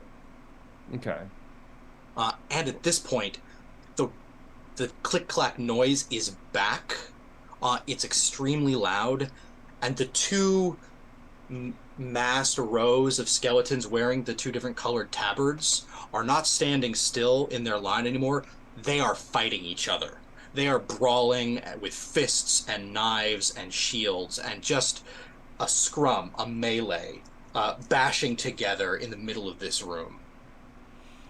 I stop and I watch that happening for approximately 3 seconds. And I go, okay, well, looks like they've got everything handled here. And I just kind of backpedal and just keep heading down the stairs. You continue down. Uh, it gets a little dim, but you can still see okay. You see that rushing down, you get into that chamber with the six stone things. One of them smashed in, one of them set aside, and an unconscious man laying slumped in the middle of the ground of the room. Do I see Pearl anywhere? You do not. Okay. Let's take an unconscious man for a second. Do I recognize this person? Nope, you don't. You also notice that there is a corpse-shaped bundle wrapped in cloth sitting on one of the like sepulcher stones. I don't really know what to call them. Uh, I do want to look for Pearl, but I am going to be quick. Like, so you said unconscious, like they're visibly unconscious. Like, do I need to go over and like check that they're breathing or anything? Um, you can tell that from across the room, the rise and fall of their chest, they're not dead. They don't seem. I don't think people would sleep in the kind of contorted, twisted position that he is in. Like if he wakes up, he's going to wake up sore. Okay. I don't have the best medical knowledge, but I feel compelled to at least check they're okay.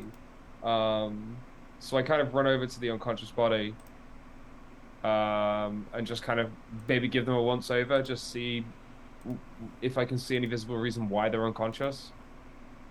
You can see for free that there is like a bloody spot on the front of their head and matted blood on the back of their head. This person has sustained several instances of head trauma. Do they look crystal ball shaped? They do. They do. Well, I can see you've met Pearl. Well, I'm gonna guess you deserved it. We're going to. I'm sorry. We're going to cut to Pearl for a moment. Pearl, you are down several layers deep. You've gone through a chamber and down further, and through a chamber and down further, and through a chamber and down further. And overwhelmed by this, you're sitting there, kind of waiting for help. Is that about right?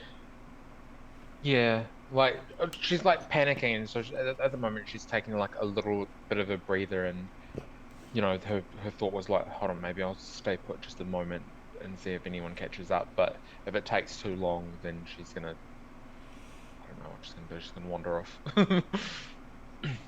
You kind of crouch down and knelt on the ground to kind of comfort yourself. And upon rising, having recollected yourself a little bit, you realize that you have stepped forward and knelt down on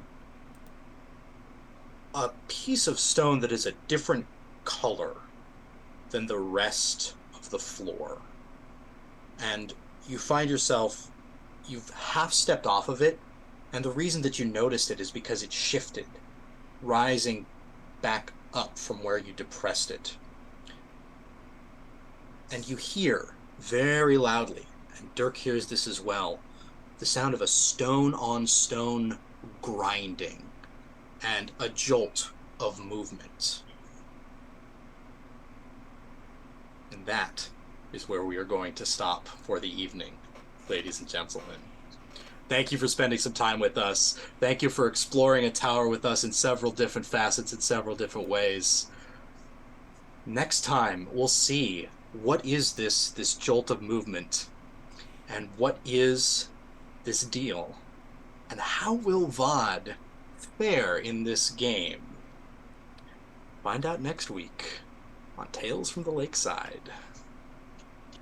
Fantastic. Have a good night, y'all. Good Good night, night, everyone. everybody.